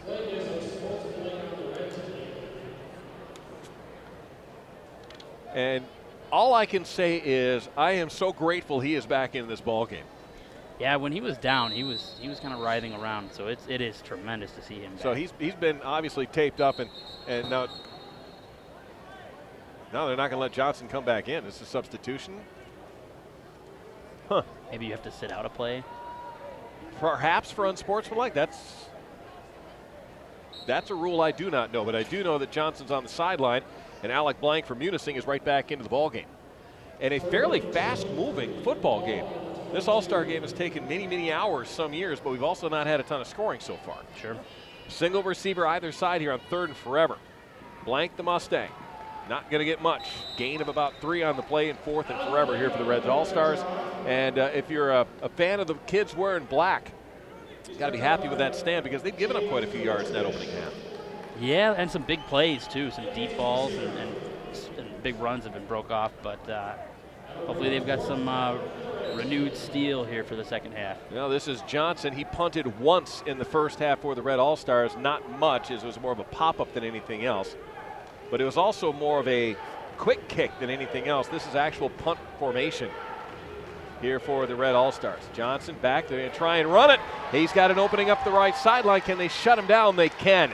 And getting there for the Black All-Stars, Jesus Massara out of Stevenson. And that's a big play defensively for the Black All-Stars. I'm a little surprised in that area of the field. I realize you've got one of the best athletes we've seen in the Upper Peninsula in years in Johnson, as a flag is in the backfield now for the Red All-Star team. There really haven't been that many punts in the game. No. And this is going to be against the red team, and I'd be really surprised if the Black All-Stars accepted this, because look at the field position they've got right now as it stands inside the 35. Illegal procedure is going to be waived off. And so the Black All-Star team in business here at the 33-yard line of the red. And I don't question coaches and calls, but I was a little surprised to see that happen. Yeah, that would have been I'm normally favor a little bit more risk-taking, a little bit more aggressive, but that deep early on in the second half. 20 yards, that I would have punted too. Well, but again, we've seen a lot of great defense in this ballgame. Maybe the coaching staff of the Reds going to just say, hey, defense, you've been doing it so far, let's keep it rolling. But this is a great opportunity for the kids wearing black, as stepping in is Sawyer Perpich, quarterback out of Kingsford. And a little bit of a delay now as they finally do what here? Referee making his way back out to the center part of the field. And Perpich is ready to go, as are the Stripes. Slot right, single receiver left. Pitch right side. We saw a lot of this early in the ball game. Cutting up ahead is Logan Carroll out of Escanaba. And the black team, they've been doing a nice job when they've been able to get forward of grinding things out. Almost 4 yards on that run. My coach used to say, I'll take 4 yards every down. Now, you brought up something from the All-Star as far as some of the money and where it's going to. This is one part of this All-Star game I want to make sure people are very aware of, because it is to benefit the programs of these schools. Absolutely. Both Menominee and Westwood received $1,000 each from donations raised by the players in this game.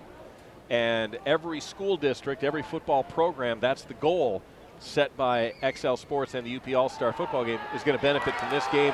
And benefiting from some good defensive play are the Red All-Stars, is getting in there Joseph Rietfeld from Kingsford. We've talked about him a couple of times. Big number 71 coming rolling in with that blue helmet. And just as we said, the black team's been able to grind it out. Red team knocks him back for about 10 yards. No slouches on D either, just good penetration, getting through, working past your man, and wrapping him up, taking him down. Worked right through the block. Yep. And it sets the black team back with 10.5 minutes to go here in the third quarter. Third down and about 16. Wade Kreshak is split out to the right side out of Superior Central. And they got a man, they sprung him open far side. It is good and down to the 10-yard line. Good looking play as the catch is made up that far sideline. So you mentioned these teams picked by a draft by the coaches. That's why you're seeing such even play. You know, you look at this replay and you see one strong defensive play followed by a tremendous offensive play. Well, I saw 28, but that's actually 29. That is Arndt out of Bark River Harris. And so Al Stenberg, the head coach, calling one of his own guys on that one. It is first down and goal from the 10. And what a toss from Perpich, who stays in at quarterback here for the Black All-Star team. Pitch, left side, not much there. Logan Carroll once again for Escanaba. Boy, the red shirts got there in a hurry. We got a long way to go in this one here, Jerry, but I'm telling you, this could be a key time in this ball game for the Black All-Stars. They got to get something in here and get it going soon. Yep, you got to get on that board, make a statement. Checking in there, you see 11, Aaron Heinault out of Lakeland and Hubble. And stepping out of the fray, Tyler Blakely from Newberry. As you see the configurations of the jerseys with that XL UP logo on the back, always a good look. Always such a good look for these two teams coming into this one. Second and goal, no gain on the play here for the Black All-Stars. Single receiver split out here to the right-hand side. And they fake the handoff. They go inside and getting buried from behind. Perpich had a man, Jake Witt from Ontonagon. The big man out here split to the right side. He was double covered and nowhere to go. That seemed to be the only area he was going to go. Another tremendous example of, break off the big play for the Black All-Stars, and then the Red All-Stars respond with two good defensive stands. And again, Witt, an interesting story, officially listed as an Ontonagon Gladiator, but goes to school at Ewan Trout Creek. Those two teams combining forces when numbers at Ewan Trout Creek barely allowed them to have 8-man football at the time. You know, these rural schools way out there, you got to admire these kids and what they bring to the table. Witt is the lone man for the black shirts. Up, down, 3 red jerseys, and one of them got a bump in early. It'll be first and goal.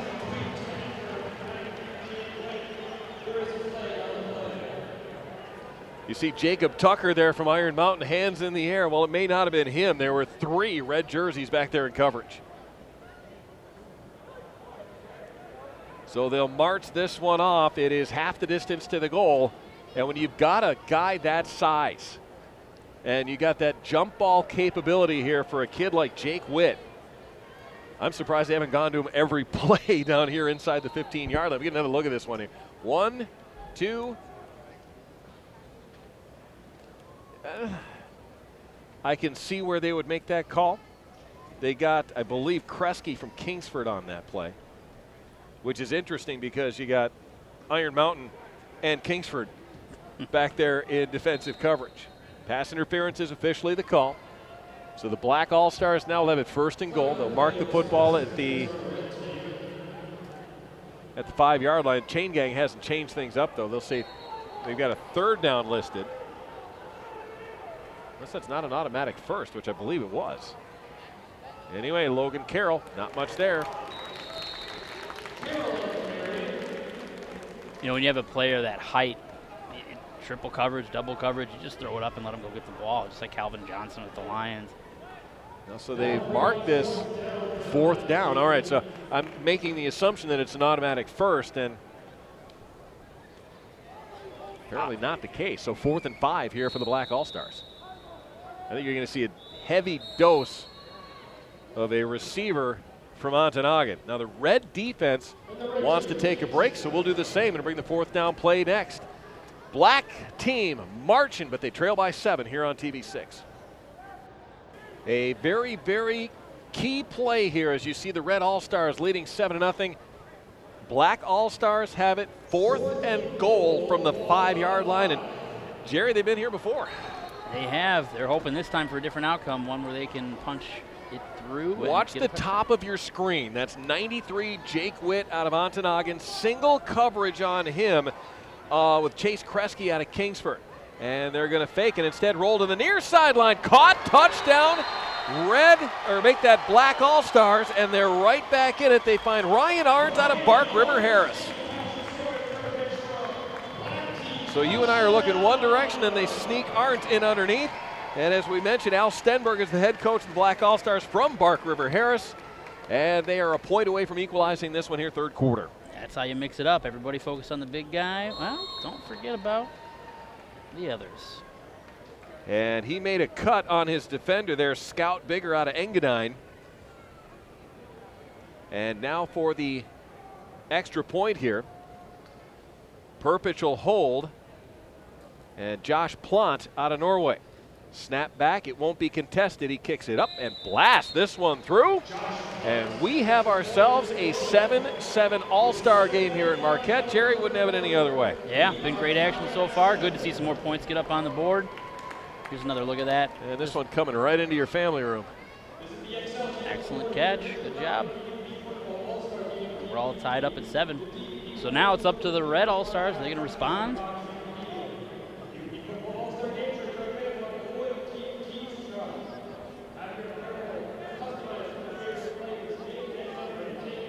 So a 5-yard grab for Arndt.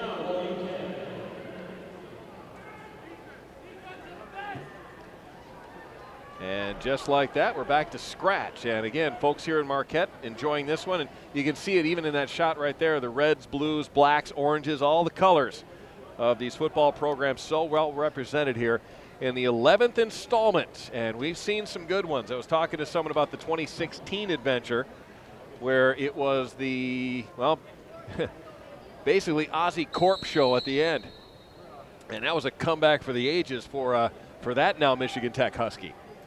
As Plant will put a foot into it, just a squib kick. Bounced up here to the near side, and there is that blank from Munising, the quarterback. He takes a rock right there at the 32-yard line. Black team in there trying to strip it free, and they can't. And Alec Blank will return it out to the 32-yard line.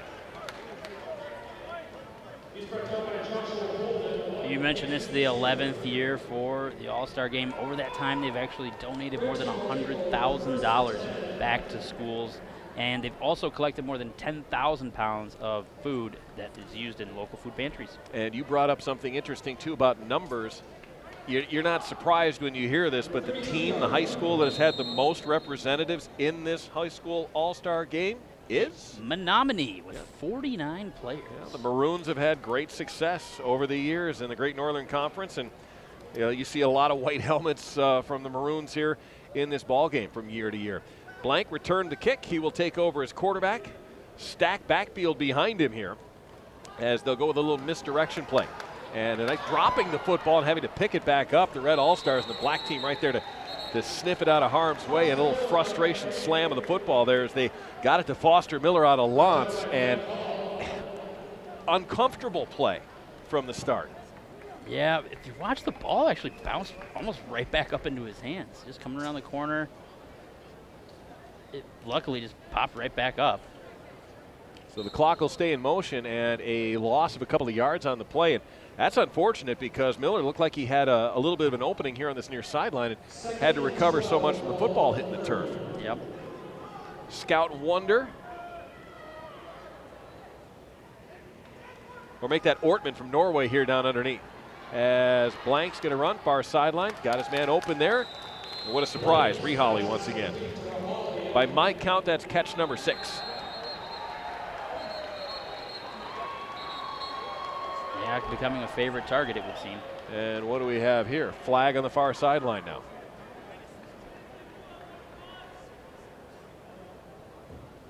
So Reholly with the grab.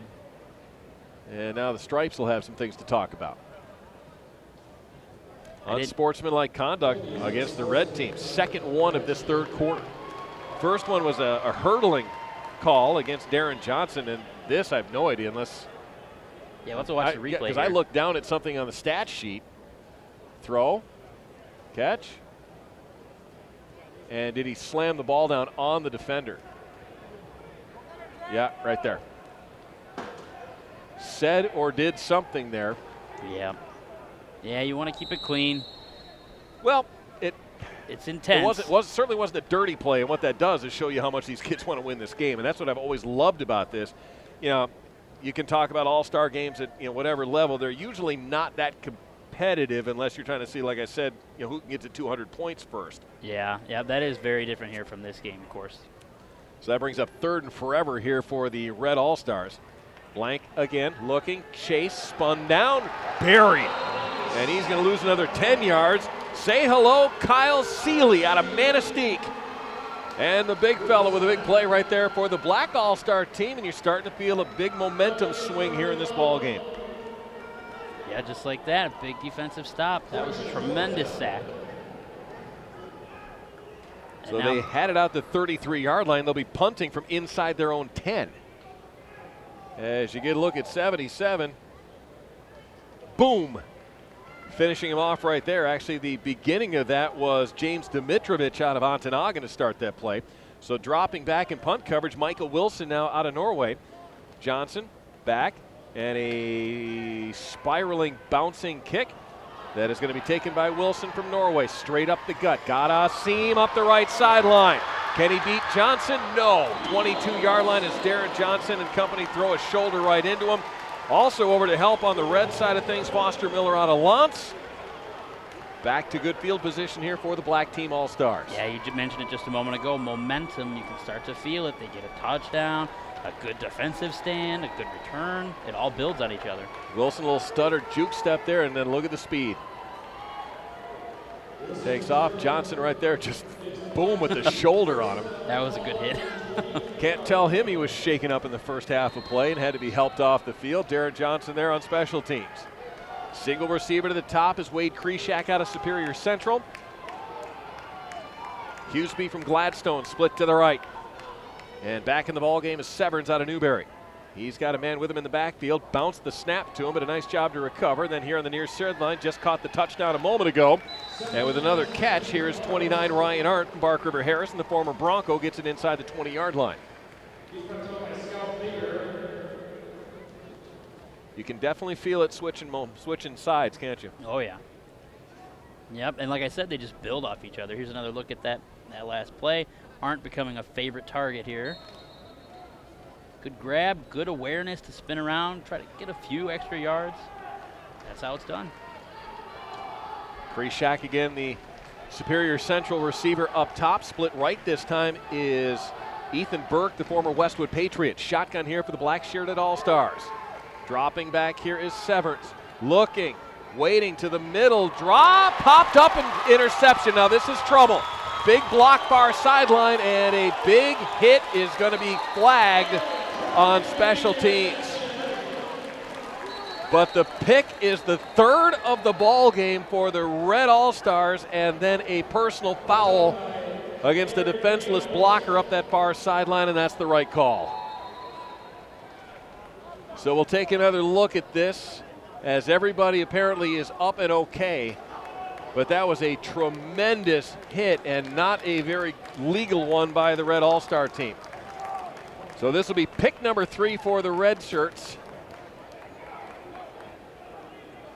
As it was popped in the air. Bringing it down is Aaron Corkin out of Ishpeming, and you see that big hit that was thrown. So calmer heads are going to prevail. We're under 5, so we got to take a break. All-Star game is tied at 7 in Marquette here on TV6. Third interception by the Red All-Star defense. And this one, courtesy of Aaron Corkin from Ishpeming. And look at the opportunities these black-shirted All-Stars have had here, Jerry, and another one goes by the wayside on a deflected ball. Yeah, they had everything going in the right direction. You thought momentum was on their side, and just like that, the momentum switches. It's a funny game. The penalty was actually a block in the back. I thought they might have gotten a personal foul on a defensive or defenseless player, but not the case. Simply a block in the back, which is still not good for the Reds because it puts them back to the 11 or so yard line. Now they've got the football at the 15 on 2nd down and 8. Single receiver near side. Dropping back is Johnson. Looking, waiting. Got a man trying to get behind the backfield, and this is going to be picked off. Josh Plant from Norway, playing center field, has given the black shirts the ball back at the 45-yard line of the Red Team All-Stars. Just a battle for momentum. It goes one way, it goes the other, just like that. They had a man open back behind the defensive secondary. I want to say that was Delary out of Westwood. And again, Plant just stepped right in front of it and picked it off. heard coaches say in the past too, when you throw the ball, 3 things can happen and 2 of them are bad. So that brings us to the 4-minute mark here of this third quarter. 1 score in this second half. That was the equalizer by the Black All-Star team. And now they've got the football with a single receiver here to the near hand side. And everybody else in tight. Perpich back at quarterback here for the black-shirted All-Stars. Give. Good look right side. And getting dragged out of bounds is the runner on the play here. That is Tyler Blakely out of Newberry. And that's going to be a first down for the black-shirted All-Star team. First down after a 13-yard run. See if we get another look at this, because those slow developing plays are sometimes the one that work the best. And we'll pop it instead right to the line of scrimmage. That is Jake Witt at the bottom of your screen. We thought he might be the target last time around. Instead, it turned out to be Arndt from Bark River Harris. At quarterback, Perpich from Kingsford. Split backfield behind him. They fake the handoff, and now he's got pressure. Not able to spin. Now he does. Perpich got away from the first wave, but getting over in a hurry. The Red All-Stars, and that's going to bring up second down and long. Excellent job by the D, not letting him break out, staying with him. These quarterbacks are fun to watch because they're usually able to get away from the first player or 2.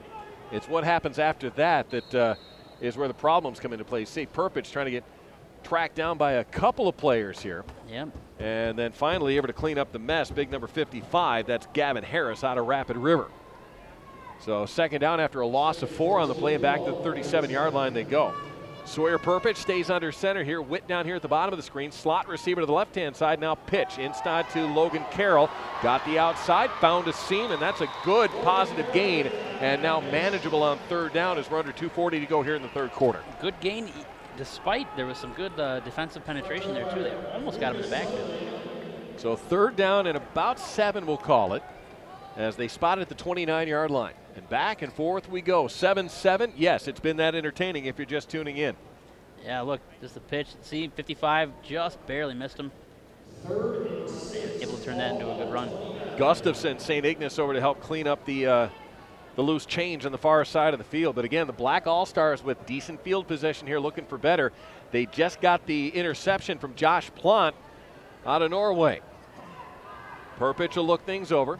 Give to Logan Carroll on the right side off the pitch. Cuts up ahead. Got around 1, falls forward. And now this gets interesting. Fourth down and a couple, and outside of field goal position. You see what you can get here on this fourth down play. Boy, he didn't get the spot I thought he was going to get. That's going to be actually a long 2, almost 3. Clock continuing to roll here in a rapid-fire third quarter. This whole game has had a really good pace. It's 3:23 local time, and I've had these All-Star games where I got out of here at 5:30. I think we're going to have a little bit better.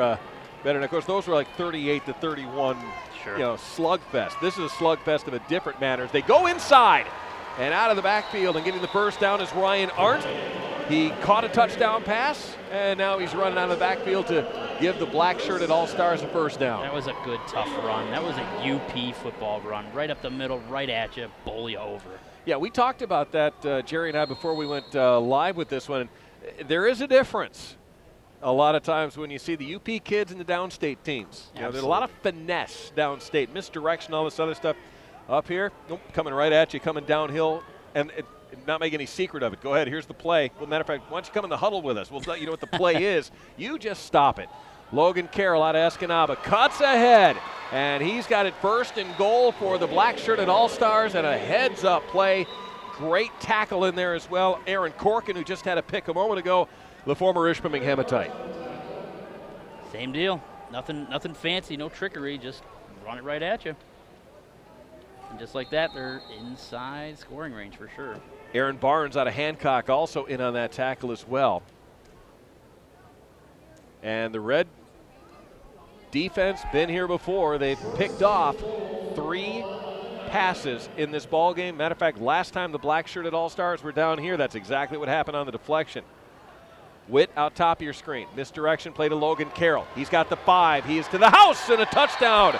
for the Black All-Stars. They trailed 7-0, and now they lead it 13-7. There's that momentum again. Keeping it basic, keeping it simple, wearing the other team down with 16 to go in the third quarter, and a very, very happy Eskimo.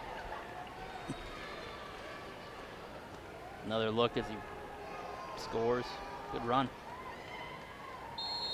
Got the block he needed, and straight ahead he went.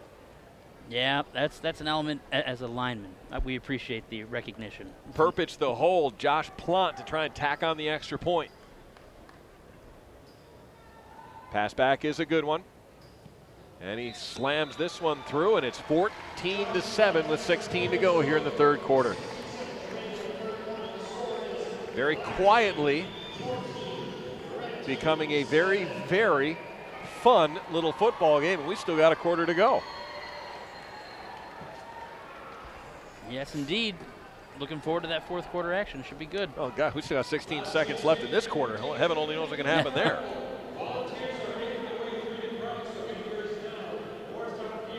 Well, we're glad you could join us here. 11th installment of the UP Football All-Star Game here at the Superior Dome in Marquette. UpperMichiganSource.com joining us here on this Saturday. Welcome into our tape delay broadcast if you're joining us on Sunday afternoon. And like I said earlier, you see all the greens and burgundies and golds and blues and all the high school colors that are represented. It's almost like band day in a odd sense here at Northern. Absolutely. When they bring all the high school bands in here. You can't tell from that camera angle right there, but a bigger crowd actually on this sideline. So overall, I remember the first couple of years of this, you didn't have this kind of turnout. You know, folks locally coming in to catch some football. Folks are traveling for this. I saw a ton of folks tailgating. Yes. Before this on this sticky little summer afternoon. Plant's got it on the tee here. And the Norway Knight blast this one low. And it's going to be picked up. And looking up ahead is Blank. This is his second return of the football game, and out to about the 30-yard line. Officially the 29 with 8 seconds to go. And Alec Blank's been a busy kid. Yeah, he is. Returning kicks, running offenses, and a whole lot more. Yeah, I've been saying that name a lot. Wrapping up a really good career with the Munising Mustangs. As you start to see some hands on hips and a little bit of fatigue on this very, very sticky summer day here, last day of June 2018. I can't believe I just used those words in that order. Did we just have a major winter storm like a month ago? It sure feels like it, absolutely. And then here we are with a heat advisory today. It's tough. I'm sure all these athletes are staying hydrated on the sideline. As I always say, the weather in the UP, all it does is weed out the weak. And we got an illegal substitution going on right now as the Red All-Stars broke the team with 12, or broke the huddle rather with 12 men. Mike Baruti doesn't agree with that call. Remember, this game today, of course, is the culmination of a full week of events. Started with Monday, where they were paired up with nobody from their own team. It had to be somebody else, so they had to get to know some new players. One of the cool things is you're given a roommate that you don't know, and then at the Friday banquet, you have to stand up and tell everybody at the banquet about your roommate. As they look for Johnson out of the backfield. Now, this might be a holding call against the defense, as they had Blank drop back with the play in the football, and Darren Johnson, the other quarterback, coming out of the backfield, is coming up a little bit gimpy there. Time is Kyle Seeley from Manistee, who had a big play early in this third quarter. So flags fly. That'll stop the clock here, at least momentarily, as this might be a defensive hold. Sure enough, you got to wonder if Johnson would be dancing right now if they hadn't grabbed the jersey as he went by. And you see number 3 right there, and if you were with us earlier, he went down hard in that second quarter, and they looked at the lower leg, and I'm not sure how much tape and gauze he's got on him right now, but that's a competitor. Oh, absolutely. He's coming back into this game. Yeah, he was in a lot of pain on the field earlier. It's great to see him out there again. So they will put the game clock. Oh, yes, holding. Thank you. We got it. Set the sticks on the far sideline, and it is a first down. Play clock goes in motion. Unless there's a penalty, this should be the final play here of the third quarter. 14-7. The Black All-Stars have come from 7 down. They've scored 14 straight, and they lead here in the Superior Dome, and more whistles. The Red All-Stars just looking to get that momentum back on their side now. And the chain gang Right now, momentum is I stuck. believe is. All right, it is the off season for the chain gang. I'm going to cut them a little bit of slack here, but the chain gang on the far side is a little clueless as to where they need to be. It should be 1st and 5, and that's where we have it. There we go. They got it now. And officially 2 seconds to go. Shotgun here for the Red All-Stars, down a touchdown as we approach the 4th quarter. Blank back, looks, waits. Got his man here near side, diving and not able to get there is Reholly out of Newberry, and we've completed 3 here in Marquette, and we've got a good one. 14-7, the Black leads the Red here on TV6.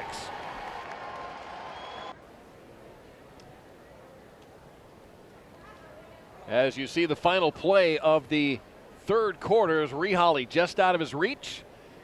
That was a tight play, and this 11th installment of the UP Football All-Star Game, also very tight.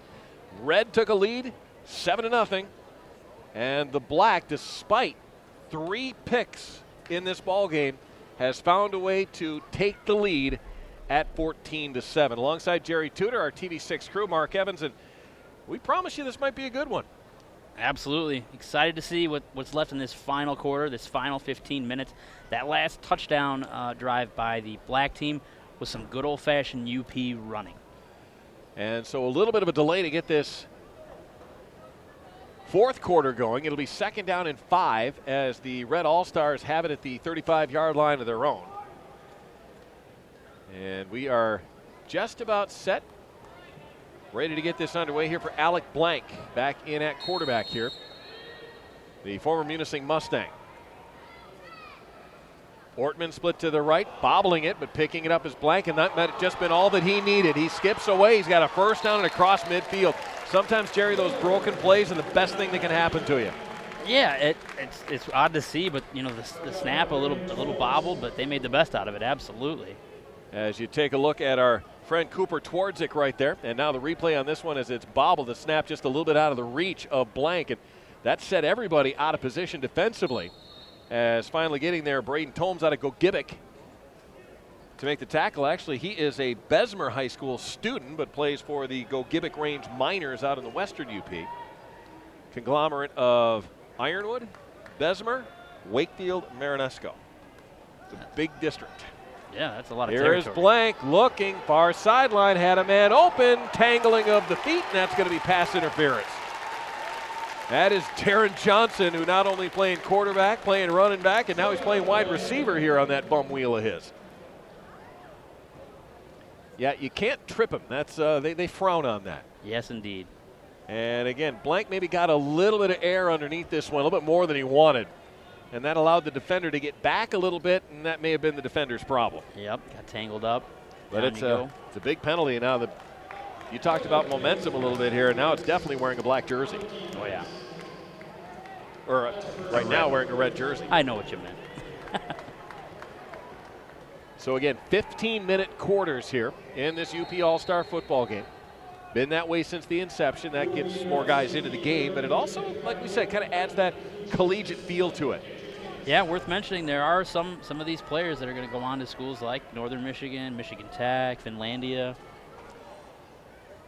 So here we go. Red team trying to inch their way back into this one, and they've got it just outside the 30-yard line. Blank, give. Not a lot there, but finding a little bit of an opening there for the red team is Foster Miller out of Lance, and he actually found about 4 yards. A lot of these student athletes, too, worth mentioning. A lot of them very bright. There are some super high GPAs among this crew. It's humbling when you take a look at some of these kids. And like we talked about, a little while ago, this is a football game, but it's also these guys learning about community and exercising that knowledge of community with their trip up to Bay Cliff. Yes. All the stuff that they do with the food drives and more. Twins right here for the Red All-Stars. 2nd down mid-range, and they give to the left side of the field. A scout wonder from Escanaba is going to get about a yard. They try to split the field, get the defense looking to their left and run it to the defensive side right. Nothing doing right there. Yeah, not going to fool the Black All-Stars. They had that sniffed out. And again, that clock stays in motion here. You're going to see a lot of clock conservation here. If you're the red team, both teams sporting a couple of timeouts. They each burned one in the third quarter. The black team with 2 third-quarter touchdowns. It was 7-0 red at halftime. Split left is Ortman out of Norway. And to the right side here is Reholly out of Newberry. And they fake and roll him back. Blank got stood up, and he got a face full of a black jersey as he tried to step in. That may have been Riola once again. It was a good stiff hit. Once again, not fooling the Black All-Stars. They got that one. Joshua Bolden out of Norway in the play as well. And now it is second down. Or make that fourth down, rather, and quite long, 4th and 9. So the red team had that early touchdown to Riola off the hands of Darren Johnson. Since then, have been kept out of the end zone, now 4th down. Johnson, that's him split out to the top of your screen. Reholly right here to the bottom of your screen. Shotgun one more time for the former Mustang, Alec Black. Straight back, looking. They set up a screen near sideline with the football. Moving up is Deleri out of Westwood, and he has got where? This is going to depend on the spot. They gave it to him, a first down on a misdirection, and then a screen pass to the far sideline to David Deleri, the former Westwood Patriot, and the Red All-Stars in business after a big, big play. I kid you not, I was just thinking, when are we going to see some kind of trick play or something that involves a little bit of that misdirection, and this is it. As you see Deleri coming right at you, and what do we got here? A flag in the backfield. No, I didn't see the call. I was watching the play. If that's an illegal forward pass, that's the only thing, unless there was a block in the back out on that far side. That's the only thing that 15 yards. No, that's, yeah.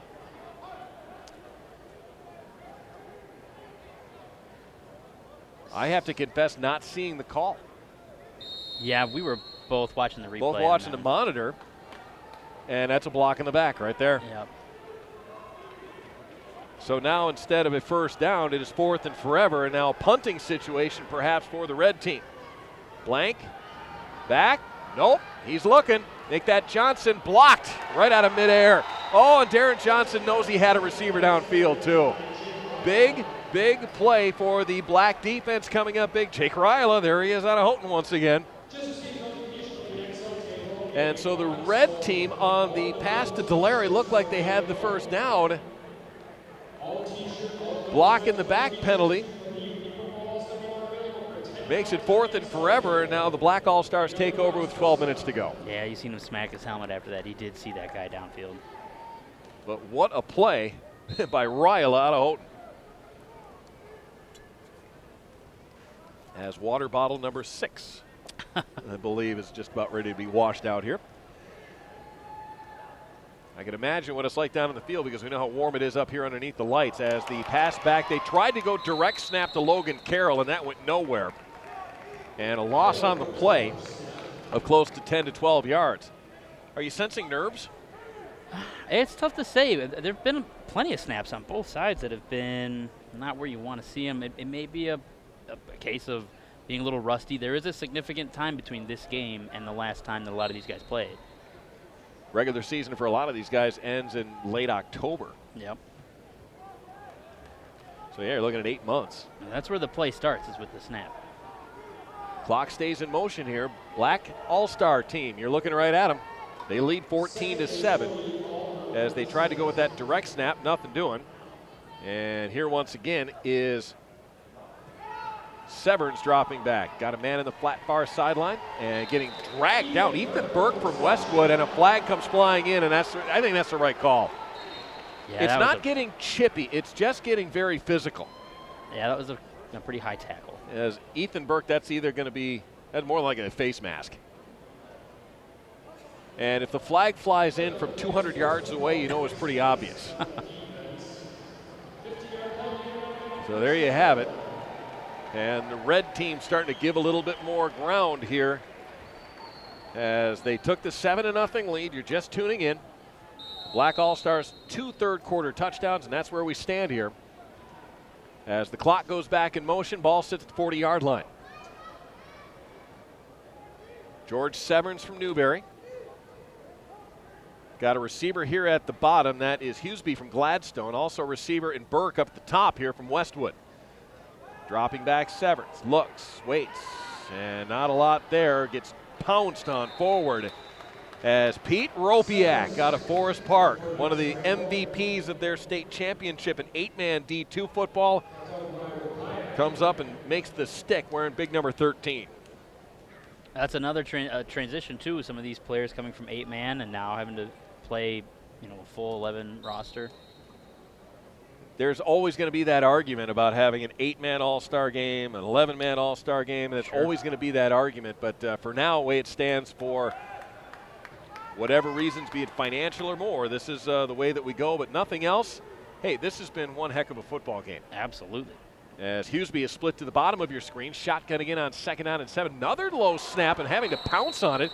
Severns. And again, we're seeing this from both sides, and I'm not wondering if there's perspiration on the hands. That's a great point. Or what have you, because both of these centers have been having a heck of a time getting that ball up in the air.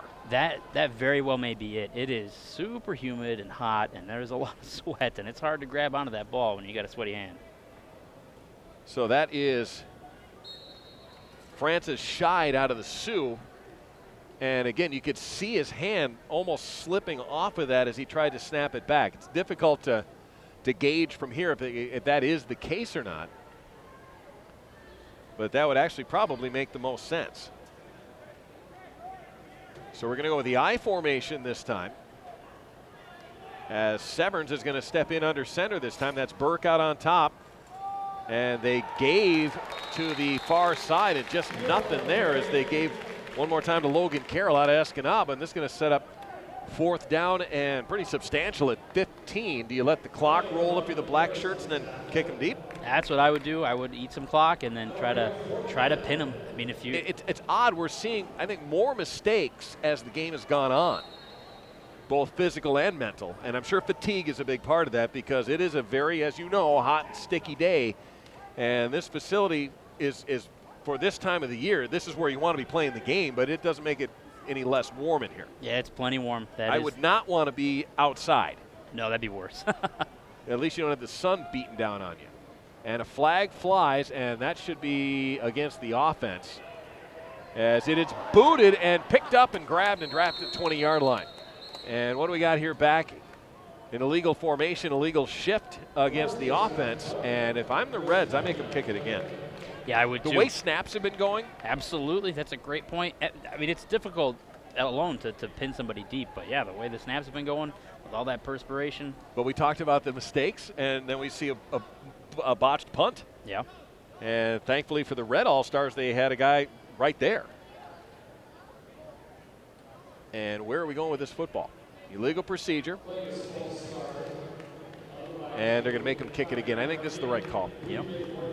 Well, usually during the course of a telecast like this, we'd be telling you about the next event or the next whole thing like that.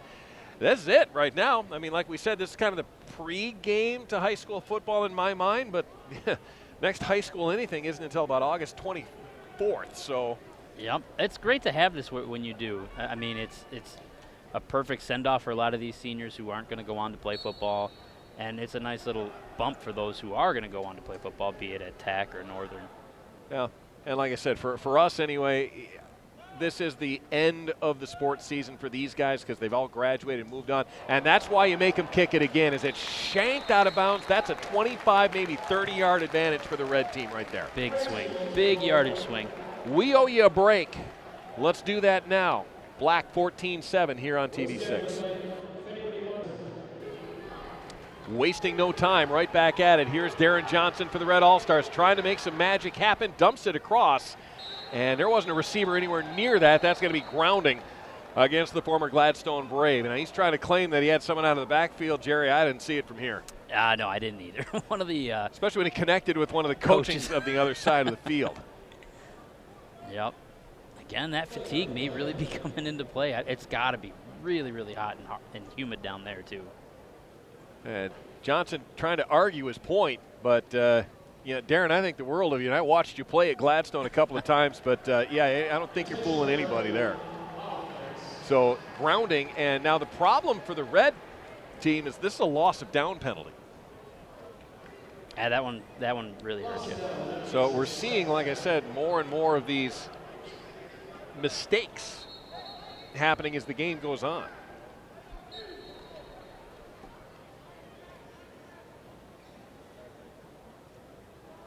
So the red team now, it'll be 2nd down and 20, and again, that's a loss of down play. Stepping in under center is Johnson. He's going to roll option to the left and pitch now, and there's just nothing there. They went once again to Logan Carroll. He got gobbled up after a loss on the play of about 3. Black All-Stars looking sharp there. Their defense is still paying attention. You're not going to. Jeff Doughboy out of Stevenson in on the play for the, or sorry, that'd be 75 on this side of the sheet.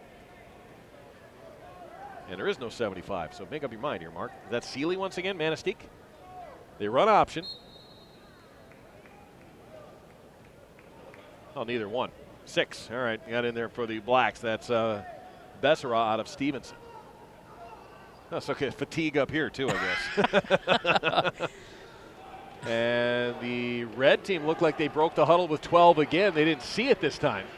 Shotgun for Johnson here on 3rd and forever. Can he get out of trouble? No, he cannot.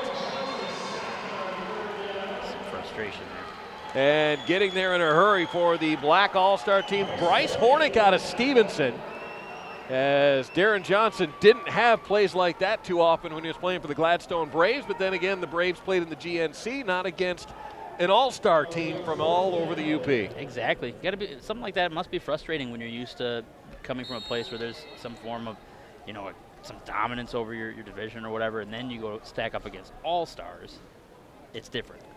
And all-star games, by their nature, usually the individual talent doesn't come to the forefront all that much. It's usually the best team effort that they're able to put together. As it'll be the red team having to kick this one away. Dropping back in coverage, Michael Wilson for the Black All-Star team. And this one's shanked as well. Pops straight up in the air, and everybody cries, fire drill. Get away from it. Get away from it. And finally, it's grabbed there by the red team. And Foster Miller out of lines.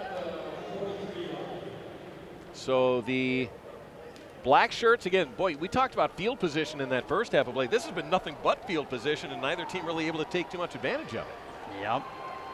Well, we're seeing a lot of penalties, a lot of mistakes, false starts, things like that. Black team trying to rile their side up. Each team with 2 timeouts remaining. Clock not just a factor yet, unless the black shirted All-Stars can take it down and score. And then time becomes a real problem. But like we've been talking about, more and more mistakes being made as this 4th quarter has gone along. Stepping in is Perpich under center.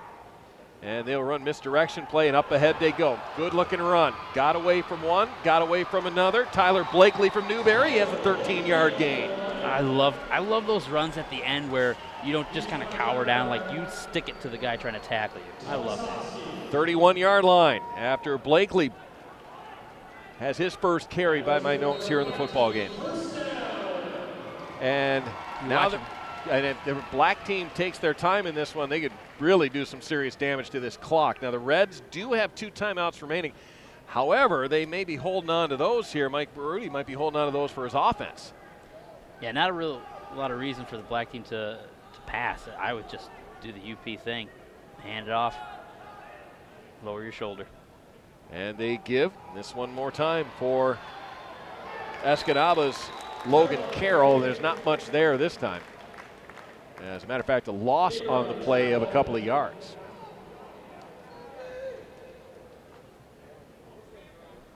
And as we inch our way ever closer to 5 minutes remaining, there's the play clock being put back into play. So we've got 4.5, 4:40, right around in there.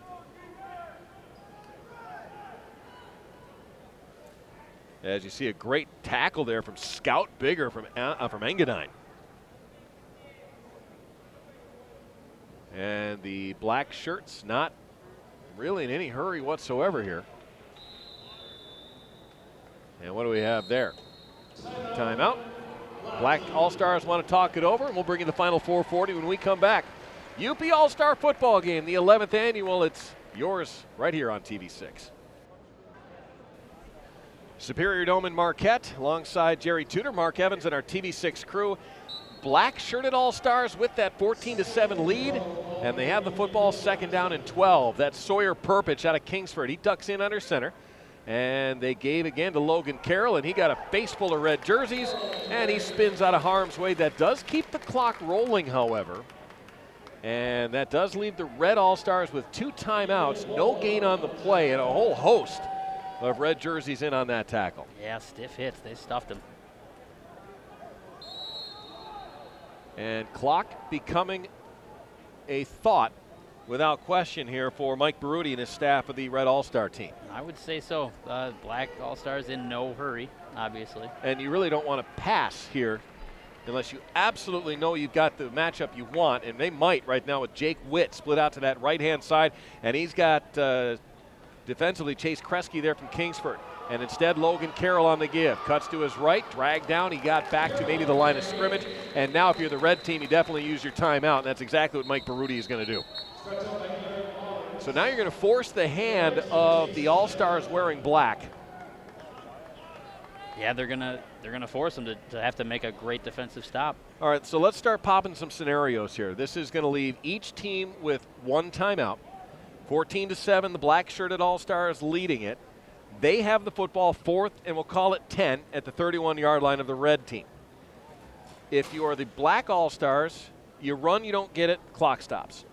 You pass, you don't get it, the clock stops. So either way, you're going to stop in the clock. You could kick it from here. I'm not talking a field goal. A little pooch punt. Sure. Try and get down and cover it. Because as we've talked about, and I've seen no evidence that this is going to change yet, we're seeing more and more and more mistakes happening here. And the more you force the red team into a situation where they can make a mistake, the better off you're going to be if you're the black team. I actually like that idea of a pooch punt. You just send it back and you sky it. Now, it's not something that most high school kids ever practice is the problem. One thing you could do is, if you decide to kick, is just tell you got to kick it out of bounds and try and get as close to the 10-yard line marker as you can. Sure. Yeah, you either aim for out of bounds or just kick it up into the roof of the dome. Well, I can guarantee you we're not going to see anything but a play right here. Red team wants to hold on to that timeout, and so should the black team on this one. As that's Jake Witt split out to the left. Everybody else in tight on the formation. Sawyer Perpich is going to duck in under center on this one. Split backfield behind him with a slot receiver to the right side. Dropping back. Where's Jake Witt? Where is he? Right. Almost picked off. Oh, and that was 6 the other way. Stepping in front, Jacob Rivard out of Menominee. And he had a pasture in front of him. Either way you slice it and dice it, though, the red team gets the football back. Yeah, if you can see this on the replay, that was a pick 6. That was read perfectly, just out of his reach. And I'm sure even Rivard will tell you that's one he should have had. So here we go, final 3:43. Red All-Stars led 7-0. They trail it now 14-7, 2 third-quarter touchdowns by the Black All-Star team in what has been a good one for the record books here this afternoon. It's been a fantastic game. So if you're wearing red, is it Alec Blank? Is it Darren Johnson? It's Alec Blank. You think Johnson's in the ballgame? Yeah, that's him tucked to the right-hand side, wearing number 3 at the bottom of your screen. He's got wheels. And he's got single coverage on him as well. Blank might be looking for him. Pops it in the air. They're looking for Johnson, and he fought off the receiver, grabbed it at the 41-yard line. Can't cover it any better on that if you're wearing number 20, Micah Wilson out of Norway. And Johnson just skied for it and came down with a rebound. Yeah, no need to feel ashamed if you're Micah. That was, he couldn't do any better, as you said. Get another look at this one here, and good protection. And again, Blank's able to put a little less air underneath that. Might give Johnson a little bit more chance to make an even better play, but he just grabbed it, secured it with 3:29 remaining. Clock goes back into motion here. That's how you want to start a drive. And Blank out of the shotgun. That's Johnson here to the bottom of your screen. Crowd coming to life, anticipating something big. Johnson up ahead, got away from one, got away from another with some wheels, lost his balance after a gain of 15 yards. The turf bit him. Yeah, there may have been a swat of an arm that just knocked him off balance just a little bit, but red team getting what they need out of Alec Blank, however. And you see, just a little bit of not much contact there, but he tapped his toe. 25-yard line, clock in motion. Will be under 3 minutes by the time we get this play in. Now remember, there's not a lot of urgency for the red shirts just yet. A lot of time, and you don't want to score too quickly. No, you want to be methodical. Top of your screen, that's Reholly. He has the only touchdown for the Red All-Stars. And they're going to direct snap and moving with it. And not much there. Wonder on the play. Did he get out of bounds? He did. They stopped the clock. Tried to get around that corner, just ran I out. like the play. It keeps you honest. Sure. And Scout Wonder is one that can make that cut and do some damage. Oh, he's a great athlete. Just ran out of real estate there. And a direct snap to him. That's the other thing I like, is these coaching staffs letting the kids play and letting them have some fun. And again, if you've got that medical condition, football in the brain. Reholly out top. Ortman is split to the right-hand side. Blank. Good protection. And they float it. Nears. Oh, a great sliding catch.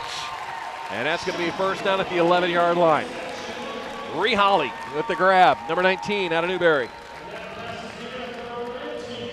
That is first down at the just outside the 10. They can get a first down at about the half-yard line. Clock in motion. And we're going to be at about 2:05 by the time we get this snap underway. Well, we've had some fireworks, but we got some good ones lined up here at the end. Ortman, bottom of your screen. Reholly out top. That's Miller in the backfield along with Blank at quarterback. Blank up ahead, trying to find his way through. Ripped down after a gain on the play of about 3. Clock will stay in motion on the running play. And a quick check to the sideline as you see Alec Blank, and both he and Darren Johnson, strong games at quarterback. And you got to look at the other side of this game too, with Severns and Perpich managing these games pretty well. Yeah, despite all the mistakes and stuff, they've really done a good job. It's going to be under a minute and a half to go before we get this play underway. It is second down and officially 7. They can get a first down inside the 1. Blank looks left, end zone. It is caught shy of the goal line. And a great grab from Reholly once again, and that's going to make it first and goal from inside the 1. Now the red team does not have 2 timeouts. Scoreboard's wrong. I believe they've only got the 1 because they just burned one at the end and they had one in the 3rd quarter. So with 1:15 to go, the Red All-Stars trying to drag this one out a little bit.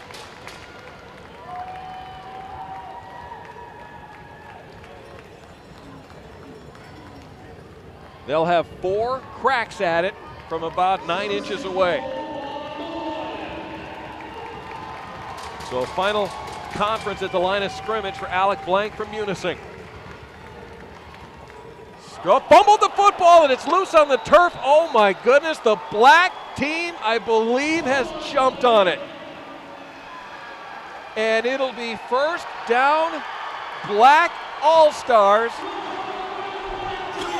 with 49 seconds to go. Wow.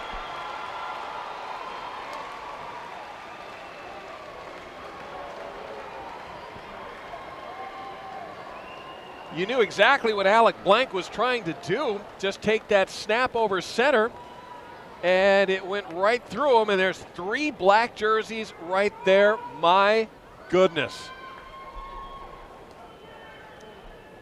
Good job by the Black All-Stars, keeping their heads up, paying attention to that. You know, and we've talked this entire 4th quarter about mistakes. Yep. Mistakes and how they were just becoming more and more a part of this football game as the game went on. I really think what you pointed out earlier is it. My hands are sweating up here in the booth. So Perpich will step in at quarterback, and they go with a quick inside hitter to give themselves a little bit of room, and the final timeout is going to be called here by the Red. Now what this just did is this now has given the black team room to take a snap, take a knee. They didn't have that before. They were at about the 1 yard line. You take a snap and take a knee, you risk a safety.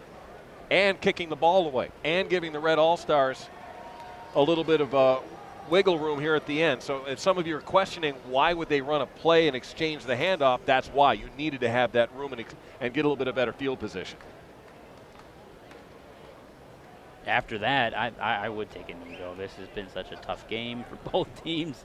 I would be satisfied. Well, they still show the red team with 1 timeout. That is, I don't believe, accurate. But either way, my goodness, what a high school all-star football game. And this one, the last couple have been as promised. The 2 years ago with the Ozzie Corp show from Ishpeming, and he put his team on his back and carried him through that 4th quarter. You and Ethan had a good one last year. And another good one here. And again, this speaks to the quality of these coaches and the guys that they pick for this all-star game. And what's great, too, is they're very different games each year, too, of course. Yep. You know, last year, there was plenty of scoring last year.